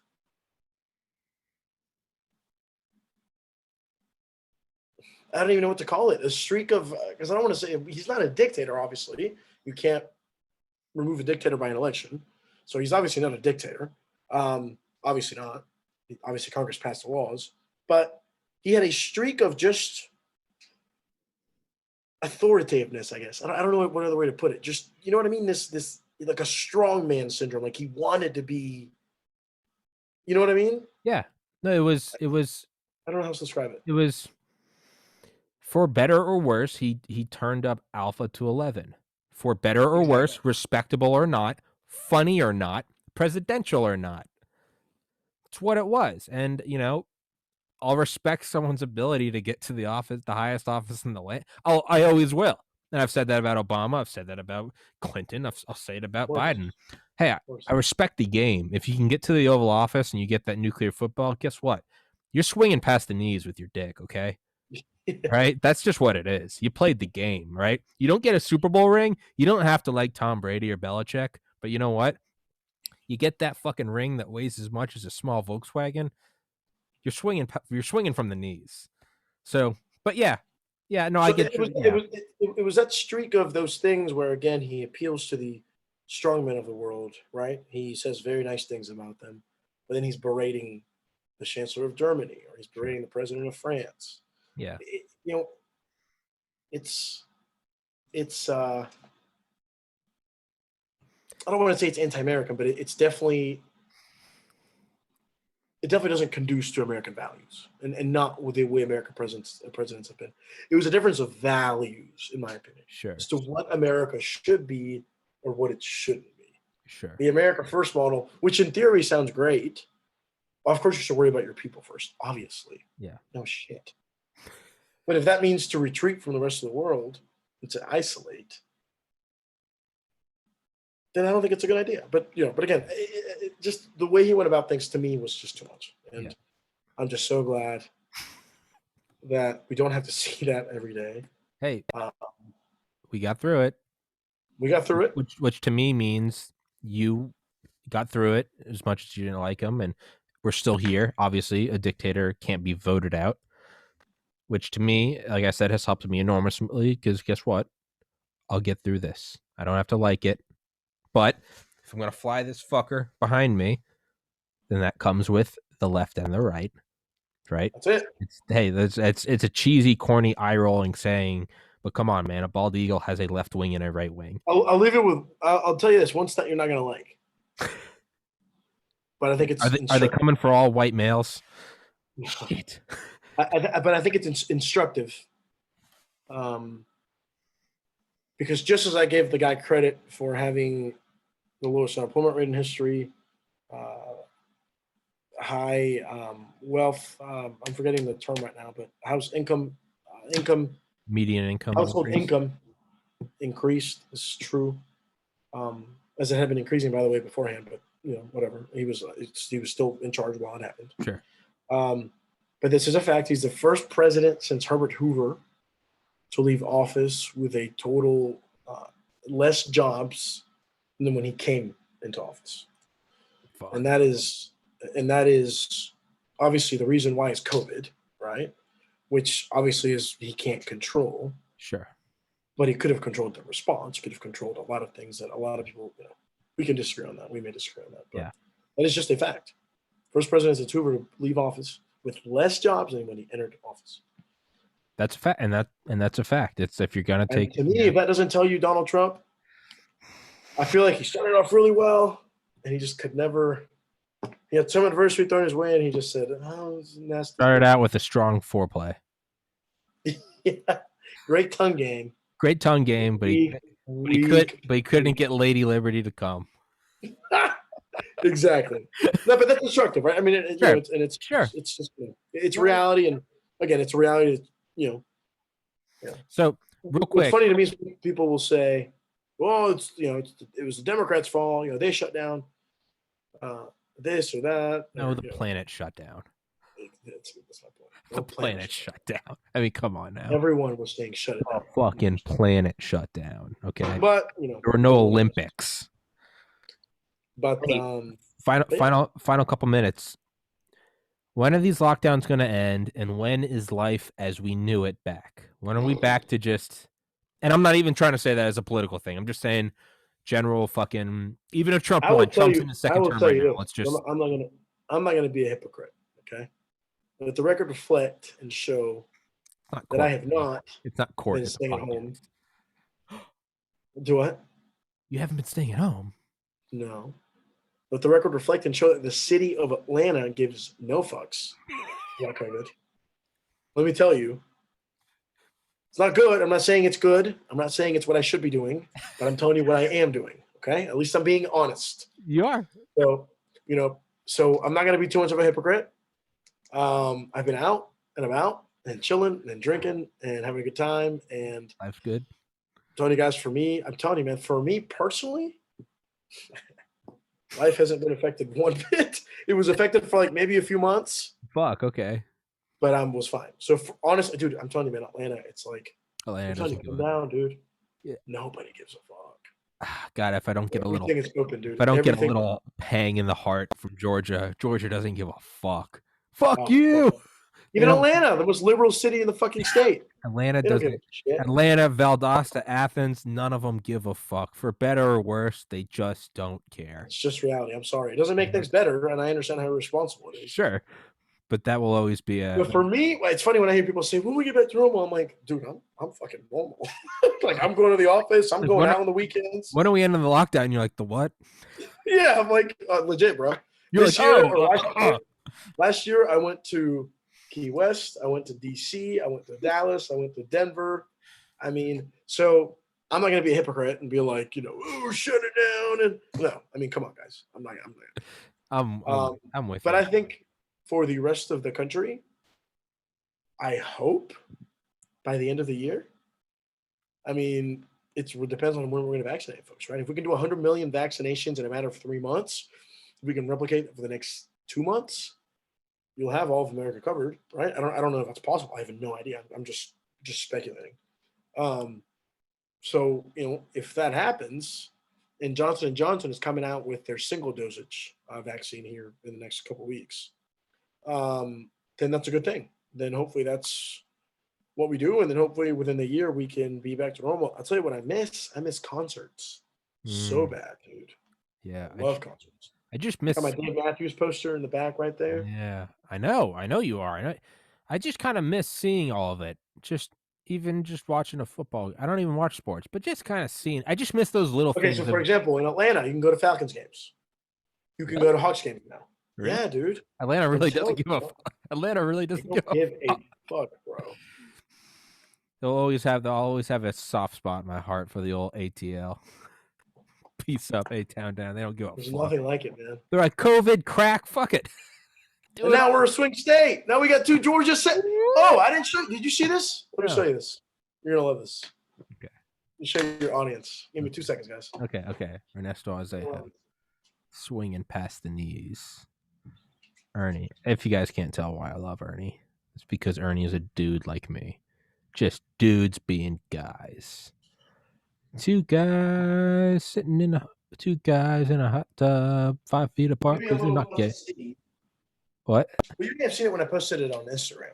So when John Ossoff, who is now a U.S. Senator, ran for office, I used to work in politics. So I got a call from one of my good friends who does a lot of work in the Latin community and is super well connected. And he said, hey, the Ossoff campaign needs a young Hispanic family to be on a commercial. Would you guys want to do that? And I was like, absolutely. Tell them to call me and let's get it going. So obviously we got one of his staffers to call. And now it was cool. We filmed it, but they never fucking put it on TV. I mean, we never saw it. So I don't know what the hell. I don't know why we filmed it. We were there for like hours. It was really cool.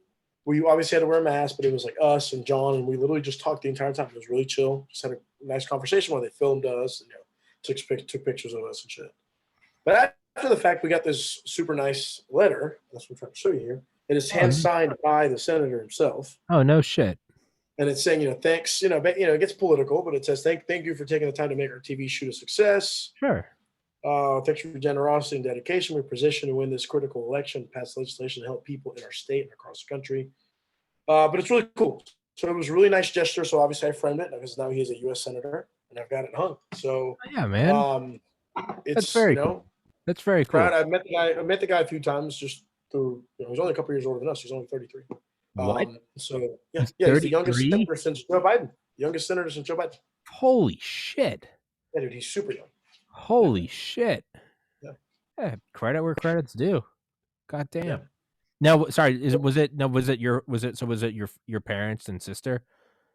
Yes. Yeah. Okay. Yeah. It was me and my parents and my sister. Yeah. Hell yeah. And he took some pictures of us as well. So I've been asking. I was like, "Can you just send us the pictures? Like they were professional pictures." Yeah. They took pictures to do mailers. They said they were going to do mailers and the commercial, but we never saw anything. So I don't know. Yeah. Either way, it was really nice. It was really nice to and I've got a nice letter addressed to me from a United States senator. That's badass. That's A badass. Democratic U.S. senator from the state of Georgia. Who would have thought? Fucking unicorn. Yeah, who would have thought? Hey man, no one would have thought Trump would have won. I guess maybe that's just setting the precedent. Shit can happen. A lot of people expected Georgia to be a swing state by the mid 2020s. Really? So yeah, absolutely. I mean, in the city, there's a shit ton. I mean, I told you back when Romney in the heyday of Republicans in Georgia. I mean, he won the state by about 300,000 votes, which is a lot of votes. In 2012. Yeah, 2012. But just in Georgia alone, there's 800,000 unregistered African Americans. So that right there, I mean, that's just African Americans. You got another 200,000 Hispanics and another 90,000 Asians. So they vote typically 70, 80% Democratic. So you register half of those people. That's your margin of victory right there. Yeah. And that's what Stacey Abrams did, right? They registered, I think, 1 million new voters. Credit to her. Credit where credit's due. And there might be a silver lining, and Ernie, you may disagree with me. And again, maybe a philosophical disagreement. But a silver lining of Trump is that maybe more people are involved and interested in politics than ever before. No, I totally agree. I was pretty apathetic up until about 2016. I'd vote, but it was like, now I pay it, perhaps to my detriment. I'll admit, some learning curves there.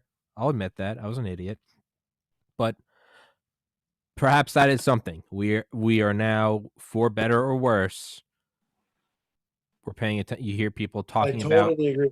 Talking about the names of secretaries and czars and senators and state senators. We were talking about. So true, right? Think of the election 4 years ago. You did not have the kind of mobilization. I mean, dude, it was everywhere.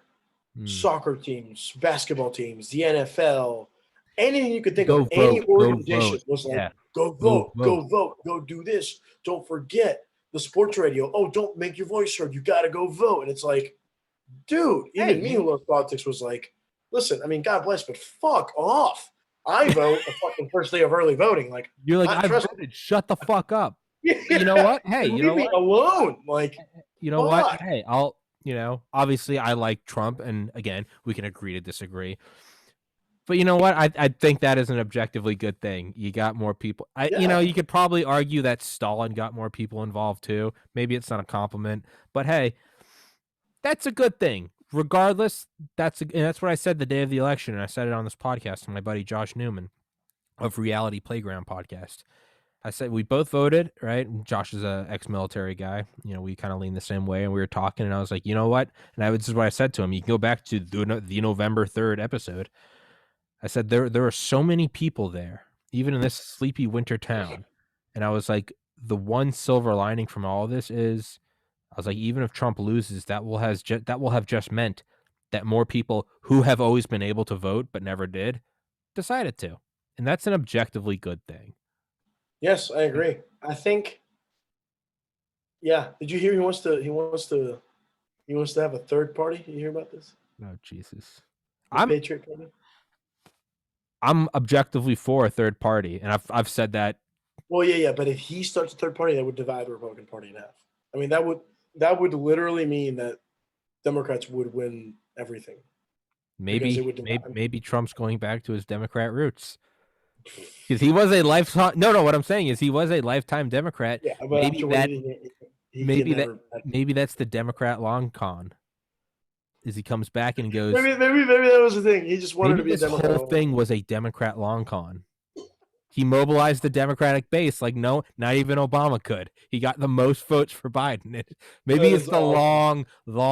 long con. He's going, as soon as he goes off stage, you see him go back and see Obama. They fist bump, and he's like, "You did it, Donnie. We all got played." Listen, Joe, I'm gonna get you the most votes. Joe, You just wait. Just Joe, wait. you just wait. Hey, I did it for you. Best ever. This is the most high elite Democrats are all go up to Trump and they're like, "Hey, good job, kid."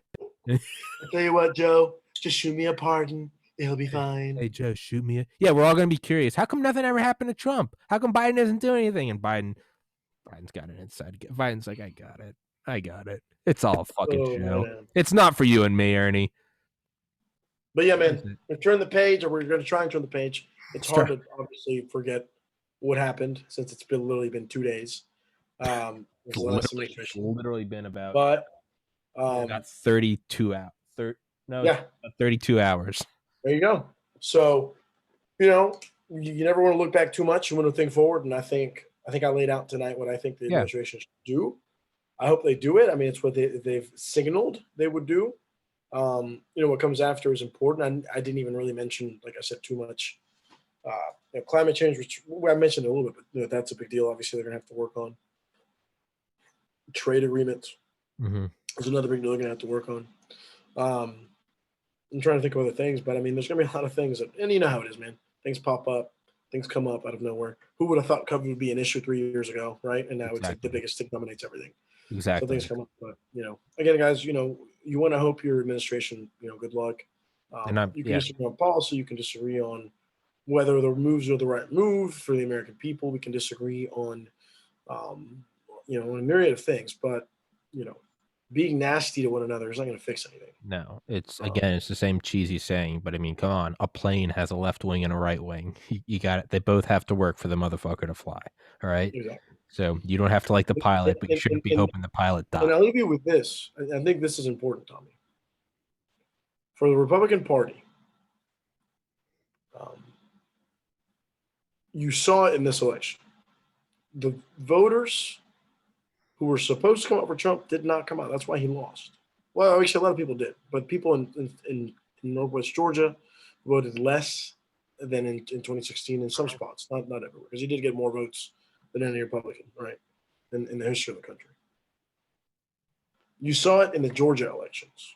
Trump wasn't on the ballot. These people didn't come out to vote. They lost. The question becomes, what happens to the Republican Party now? Who leads the party? What way will that party go? Will it go? Will it stay? Will Trump be the center of gravity in the Republican Party for years to come? I believe so. But will there be leaders who are willing to challenge some of the toxicity of the Trump presidency? I think it serves them if they do so. I think you guys should find a way to, in my opinion, moderate, as I think both parties need to do. I think we picked a good candidate in Joe, who's not some crazy leftist or communist. And so I think you guys need the same. I think it's important for both parties to be strong. Because if you have one party that depends on one person way too much, as in I was talking about Donald Trump and the Republican Party, it can be corrosive. We just saw the results of that, literally, on January 6th. So I don't know how you fix that. I don't know if you can fix that. I don't know if just Donald Trump just is the guy, and he will be until he dies. He may be. Right. But I sincerely hope that Republicans and center-right Republicans take a lead in their party in the charge to try and just bring some more common sense back, right? I mean, there's no reason why the president of the United States should not be speaking to the Speaker of the House to try and pass legislation. That was what had happened under, Trump. Now, you can blame both folks. I'm not saying that's all on Donald Trump. But at the end of the day, the president, the buck stops with him, right? That's what they say, right? And when it comes time to make a deal, you got to get the guys in your office and say, look, I don't care how much we hate each other. We got to figure this shit out. Yeah. And I think he thought just with Republicans he could do it. And I think it will serve both parties, not just Republicans, Democrats. I think it will serve both parties well if we try and get bipartisan help. And but who knows? Yeah. When you got a majority, it's much easier to say, or when you don't. Sure. Yeah. Yeah. It's. But I worry for the Republican Party. I really do. You got to remember, Tommy, you guys have won out of the last 20 years now of elections. You guys have won the popular vote once in 20 years. Yeah. Now, people tell you, well, who cares? That's not how you elect presidents. But the reality is it's only happened, 5, maybe 6 times in the history of the United States where the popular vote did not match the electoral vote.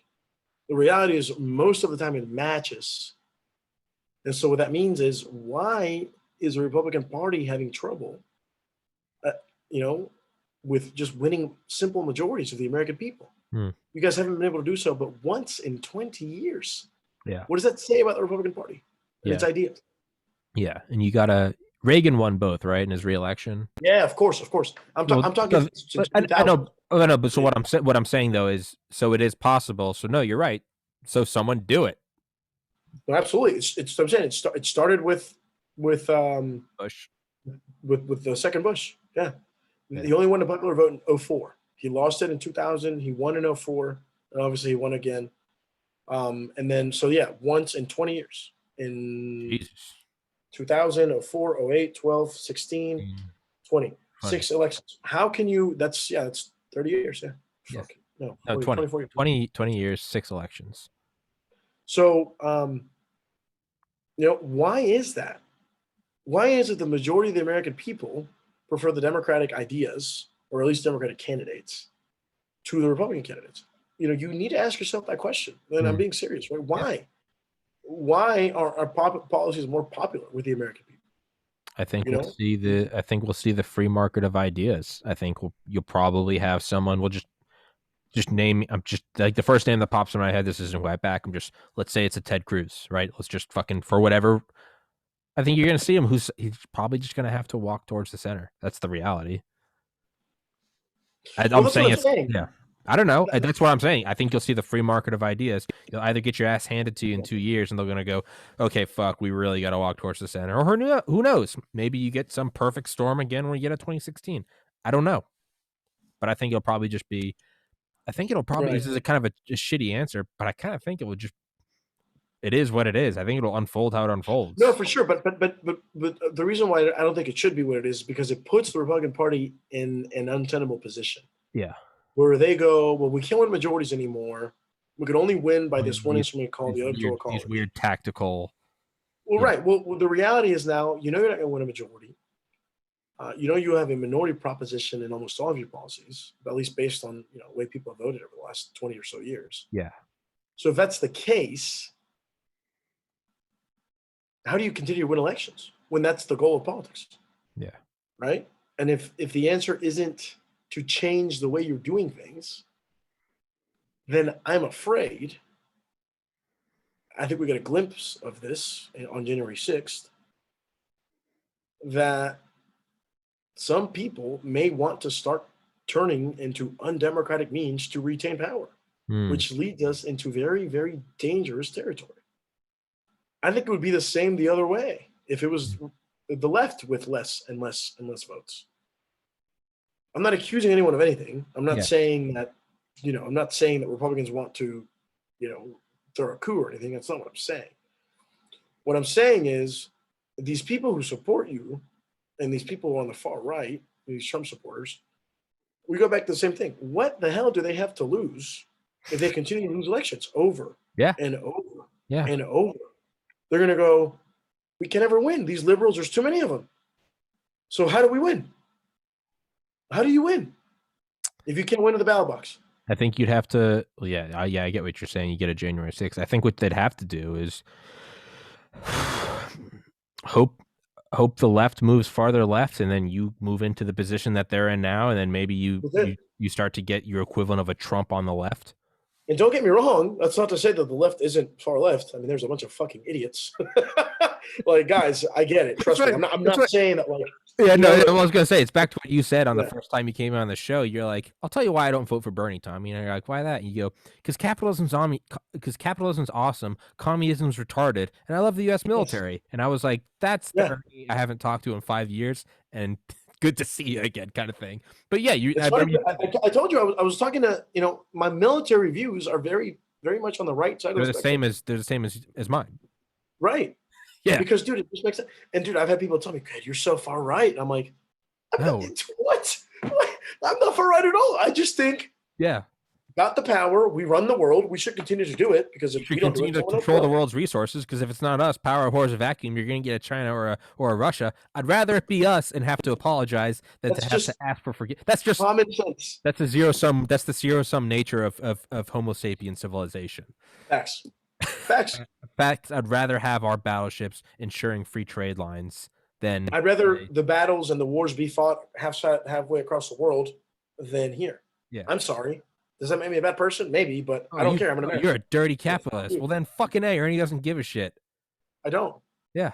And that's why I love talking to you, is because I think when I talk to you, I'm like, oh, here's a moderate I can talk to.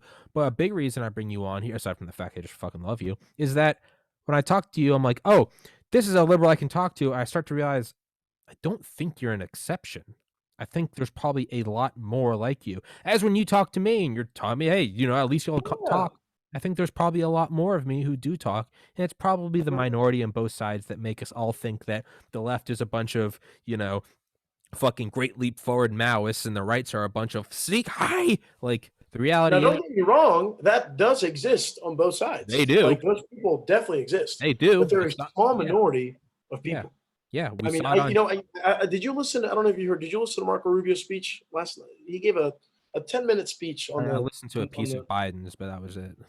Yeah, so you should see if you can find it. It's just a 10-minute speech. He gave it yesterday, and he spoke about the divisions in the country. He said, he really thought that Biden was sincere in his calls for unity, and but he talked about what we're talking about, painting people with a broad brush, saying all Trump supporters are racist, or like the fact that there's people. I was at someone's house the other day.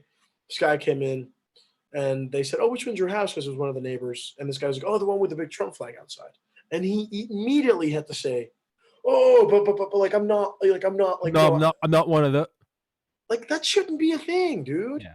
You shouldn't not be happy or proud because you voted for Trump. Yeah. That's you voted for. I hate it.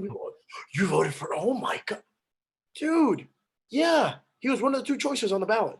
That's it's okay. Yeah. Like, I don't like it. Yeah. I don't think anyone should vote for Donald Trump, but it happens. Mm-hmm. It's okay. Yeah, it's okay. That's not okay. You know what I mean? Because then that again feeds into that narrative of, oh, liberals are silencing. They all want to hate us up. They want to. I am, and that shouldn't be a thing ever. Yeah. You should be able to proudly stand for what you stand for, unless they're a fucking Nazi or some shit. Yeah, right? Yeah, and it's a different story. Yeah, but and that to me makes it sad. And so we just stop with the division. God damn it. No, Ernie. If we dig our heels, what would Jesus do? If we dig our heels in, Jesus would fucking turn water into wine, wrap up a fatty, and say, "Fuck all this shit. Let's go eat fish." Part of the reason, Tommy, why as much as what he did on the 6th is an impeachable offense, I don't think he should have been impeached. Because and that's another thing you said. Yeah, into the same cycle of, well, I did it. Well, no, you did it. Well, you did it for this and you did it for that. And no, and it just never stops, dude. And it's like, oh, we just won. Can we just stop bitching about the other guy? We just won. Yeah. We have control of Washington, guys. Yeah. Let's get on with the people's business. Yeah. It's people don't like that shit. People get sick of that shit, dude. Yeah. And I think that most people, more than anything, like myself, is I like talking to you because you come on and it's like, yeah, I voted for Trump, and you're like, yeah, that okay, right? You like the Falcons, I like the Patriots, like, right? Hey, is what it. I actually don't give a shit about any sports, but real quick is because I don't pay attention. Brady's on the Buccaneers. Are the Buccaneers making a run? Are they still in it? The Buccaneers are playing on Sunday at 3 p.m. for the NFC Championship. I hope Brady wins the Super Bowl. I don't. Fuck Tom Brady, dude. and some things will remain the same. Fuck Tom Brady, dude. I hope. That man brought me the worst loss probably in the history of losses for my 28 to. I mean, my fucking phone case is the Falcons. I got fucking mad on my damn Yeti and the Falcon. I have damn season tickets. I have a damn ball signed by half the damn team. Yeah. I mean, listen, dude, I love this club. I love this team. These are And things where it's okay to be partisan. yes, These this are is things where totally it's okay. Hey, leave your division on the field. It's okay for us to hate each other on the. Never be friends. Never talk middle ground. Don't reach across the aisle. Fuck them. That's good. Let's keep it there. yeah, that's what it's all about. Yeah, it's a game. We'll leave it there. That's Maybe man. maybe that's the problem, Ernie. COVID took away sports, so sports bled into politics. Maybe. Guy with horns and face paint at the Capitol? That looks like a Super Bowl to me. That looks like a college game day. He was like, "Where's Brady? We're hanging Brady." Dude, that's yeah. So hopefully the Packers win. But either way, the fact that this man at 43 years old is leading a team, has led a team already to an NFC conference title. This is his 14th title game, dude. I love it. That is ridiculous. I love it, and I love it because he's not doing it with the Pats. That's why I love it. He's doing it, and he's doing it he's doing it without Belichick, and that's what I like. Exactly. I love and Belichick's team is fucking shit now. I love. It's Tom Brady, man. It was Tom Brady. He's taking a team who hadn't been in the playoffs in like 20 years, dude. And he took him straight to an NFC championship. And that's why I like it. Because I think it's first year. I think it's good for him. And I think it's good for him because I think if otherwise there would always be this sort of, was it him or was it Belichick? Was it Robert Kraft's money that could lube the wheels around him? That's why, as much as I hate that he left and I don't give a shit about any sports, but as much as I hate that he left the Patriots, and part of me hopes that like he shattered both his femurs on the first game. The reality is that like I respect. Just like I said earlier about the Oval Office, I respect whoever can swing from the knees and get in there. Yeah, I just like watching a champion, and I do want him to win one or at least appear in one without the help of Belichick, because I think that will be good. I think that will give him a reputation that he deserves more. Is that he's? Dude, I know you hate him. You fucking. You're like no, but I think what he's done is already enough to give him a reputation. Yeah.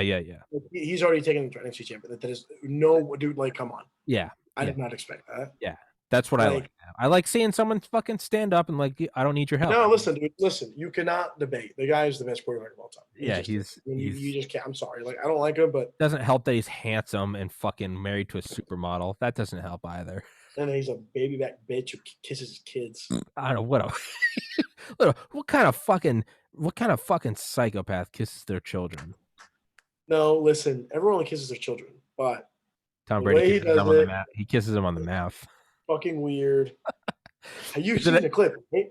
No. One of my good friends, Ben, we always text each other memes, and I'm like, you know what? And Ben's liberal, whereas I'm conservative, and we hang out and we fucking always shit on each other. He goes, you know what? I will give Donald Trump, and I'll be like, what's that? And he'd be like, he doesn't kiss his kids on the mouth like Tom Brady. That's a real fascist.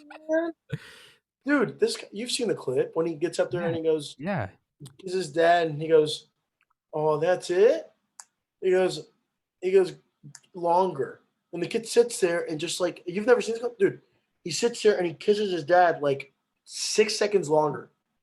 Because he's like, that's not enough. Like, come back. It's fucking weird, dude. Maybe there's a fuck. So you're telling me Tom Brady is going to go down in a pedophile scandal? Is that what's No, that's not what I'm saying. What I know it's not. What if that came out? Kids. What if I know. Maybe it's a power move. It's like, hey, but no, he's going. But no, he's gonna go to fucking prison. No, I'm gonna. But not all jokes aside, I'm gonna pull the lever as that motherfucker burns. On the other side, I have a flight down to Tampa tonight. You do? No, I'm just fucking. Oh. Ernie's putting on a Falcons bandana, and he's like, for God and country, someone needs to do what someone should have done a while ago. Dude, I have so much Falcon shit. You have no idea. I really could. Ernie's you're like January 6th should have been in Tampa. Bro, I have Falcons fucking pants, tank tops, shirts, jerseys. I know you do. Ernie, I've known you for 11 years. I know you do. I know you and Cal have that, like a militant amount. Oh, yeah. Yeah, same with Cal. 100%. So okay. Does Trump win any love if he says, to my January 6th crowd, here's Tom Brady's address.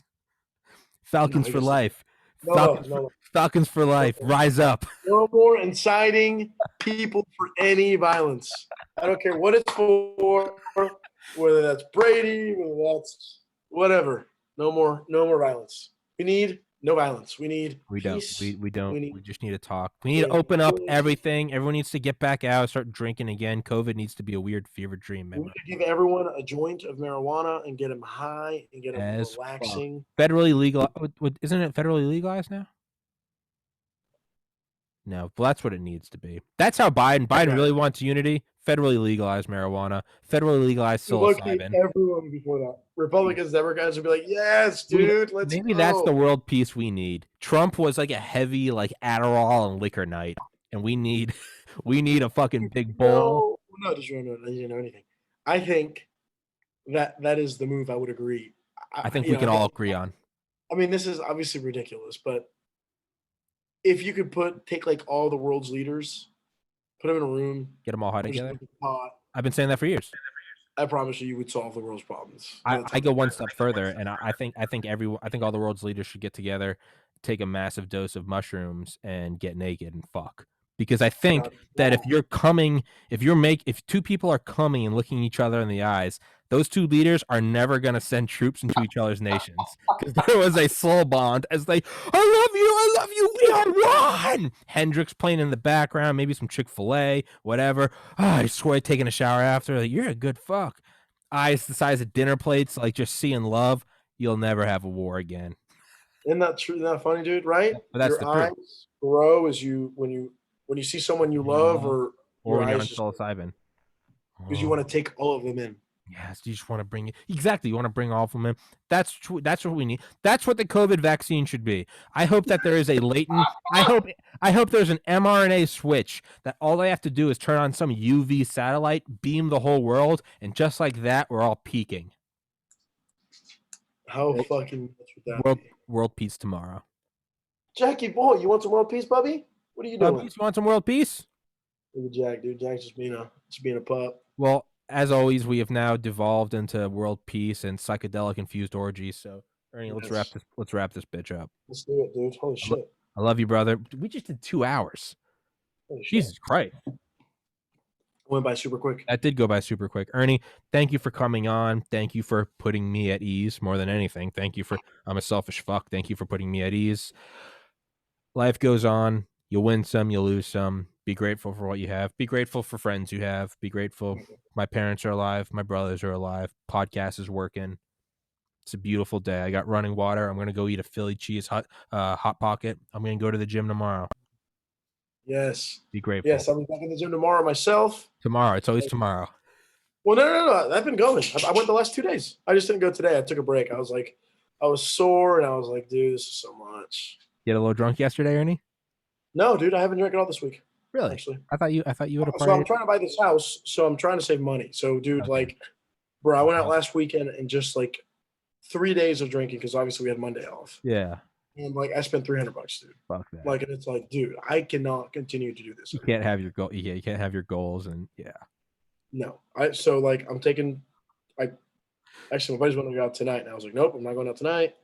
You want to go to Bucket tomorrow? I'm like, nope, not doing Bucket tomorrow. I'm going to stay in all weekend, but on Sunday, I'm going to go to Park Tavern, watch the football game, spend some money. It's fine. Just choose one day a week. Just choose one day a week. Go have a fun day.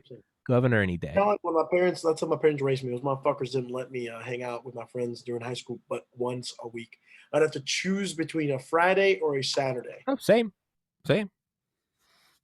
Sucked. So maybe I can go back to my high school, early high school days. High school days. That's what you have to do. I don't know if it helped because when Ernie and I got into college, we drank like alcoholics. Tuesday night, you gotta celebrate. Still drinking like a damn alcoholic, man. I don't know what we did in fall 2009 at Valdosta State. That was sacrilegious. What we did to our bodies. Your body is a temple, and we desecrated them. That's when I used to drink so much, my face used to get all flushed and red. Yeah. You and Cal, you guys would turn blood red. Yeah, that's I used to have a Cal a lot too. That's right. You're having a Cal all the time. Cal would have 2 beers, and I'd be like, "Are you embarrassed?" And he'd be like, "Fuck." Yeah. He still gets that way, man. I love Cal. Cal's a great American. Like me. He's trying to move back to Atlanta, so hopefully we'll see him. We'll Isn't have him back soon. yeah? Doesn't Cal have himself a girl? Sure does. Sure does. Like a 2-year girl. Ooh, Cal. But So long. let's wrap this bitch up, Ernie. All right, brother. Much Thank love. you, brother. Much love, Ernie. I love you. Hey, let me know when you want to come. I'm not kidding, dude. Whenever you want. Quinn lives literally 15 minutes away. Oh no shit. I Okay. swear to God. I might have to come down and see Steven fuck. So I see him all the time, dude. So Quinn's, let me know. Quinn's big baller now, right? Quinn's a model. Ball. Quinn's a model, an actor. Ooh. On TV, he's doing his thing, man. You gotta be proud of him. Call him. He's the same dude. I know. I tried. I've been trying to get him on this podcast since I started. Quinn, you're a pussy. He's a real pussy, like a true superstar. He's playing hard to get. I'll text him. Text him. Put in a good word for me. It's not like I was his fucking pledge brother. Pledge brothers or anything. Jesus Christ, Steven. P-Bros.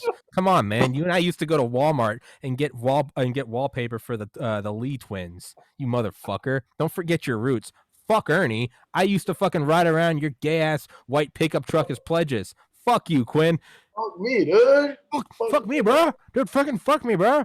Bro. Why don't you go fuck the boy, dude? I remember smoking with Quinn in Madison Frost's house during when we were Pledge Brothers. This was like October, November 2009. I remember Cal and I were sitting there. We were talking to Quinn. And we're like, Quinn, how high are you?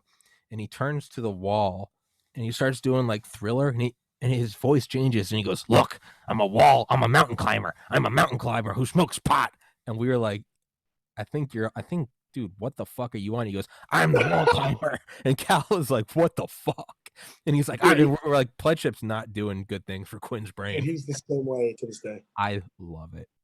He did a Joker impression, and he was like, I want to see these scars. And we were like, yes, we do. Tell us more, please.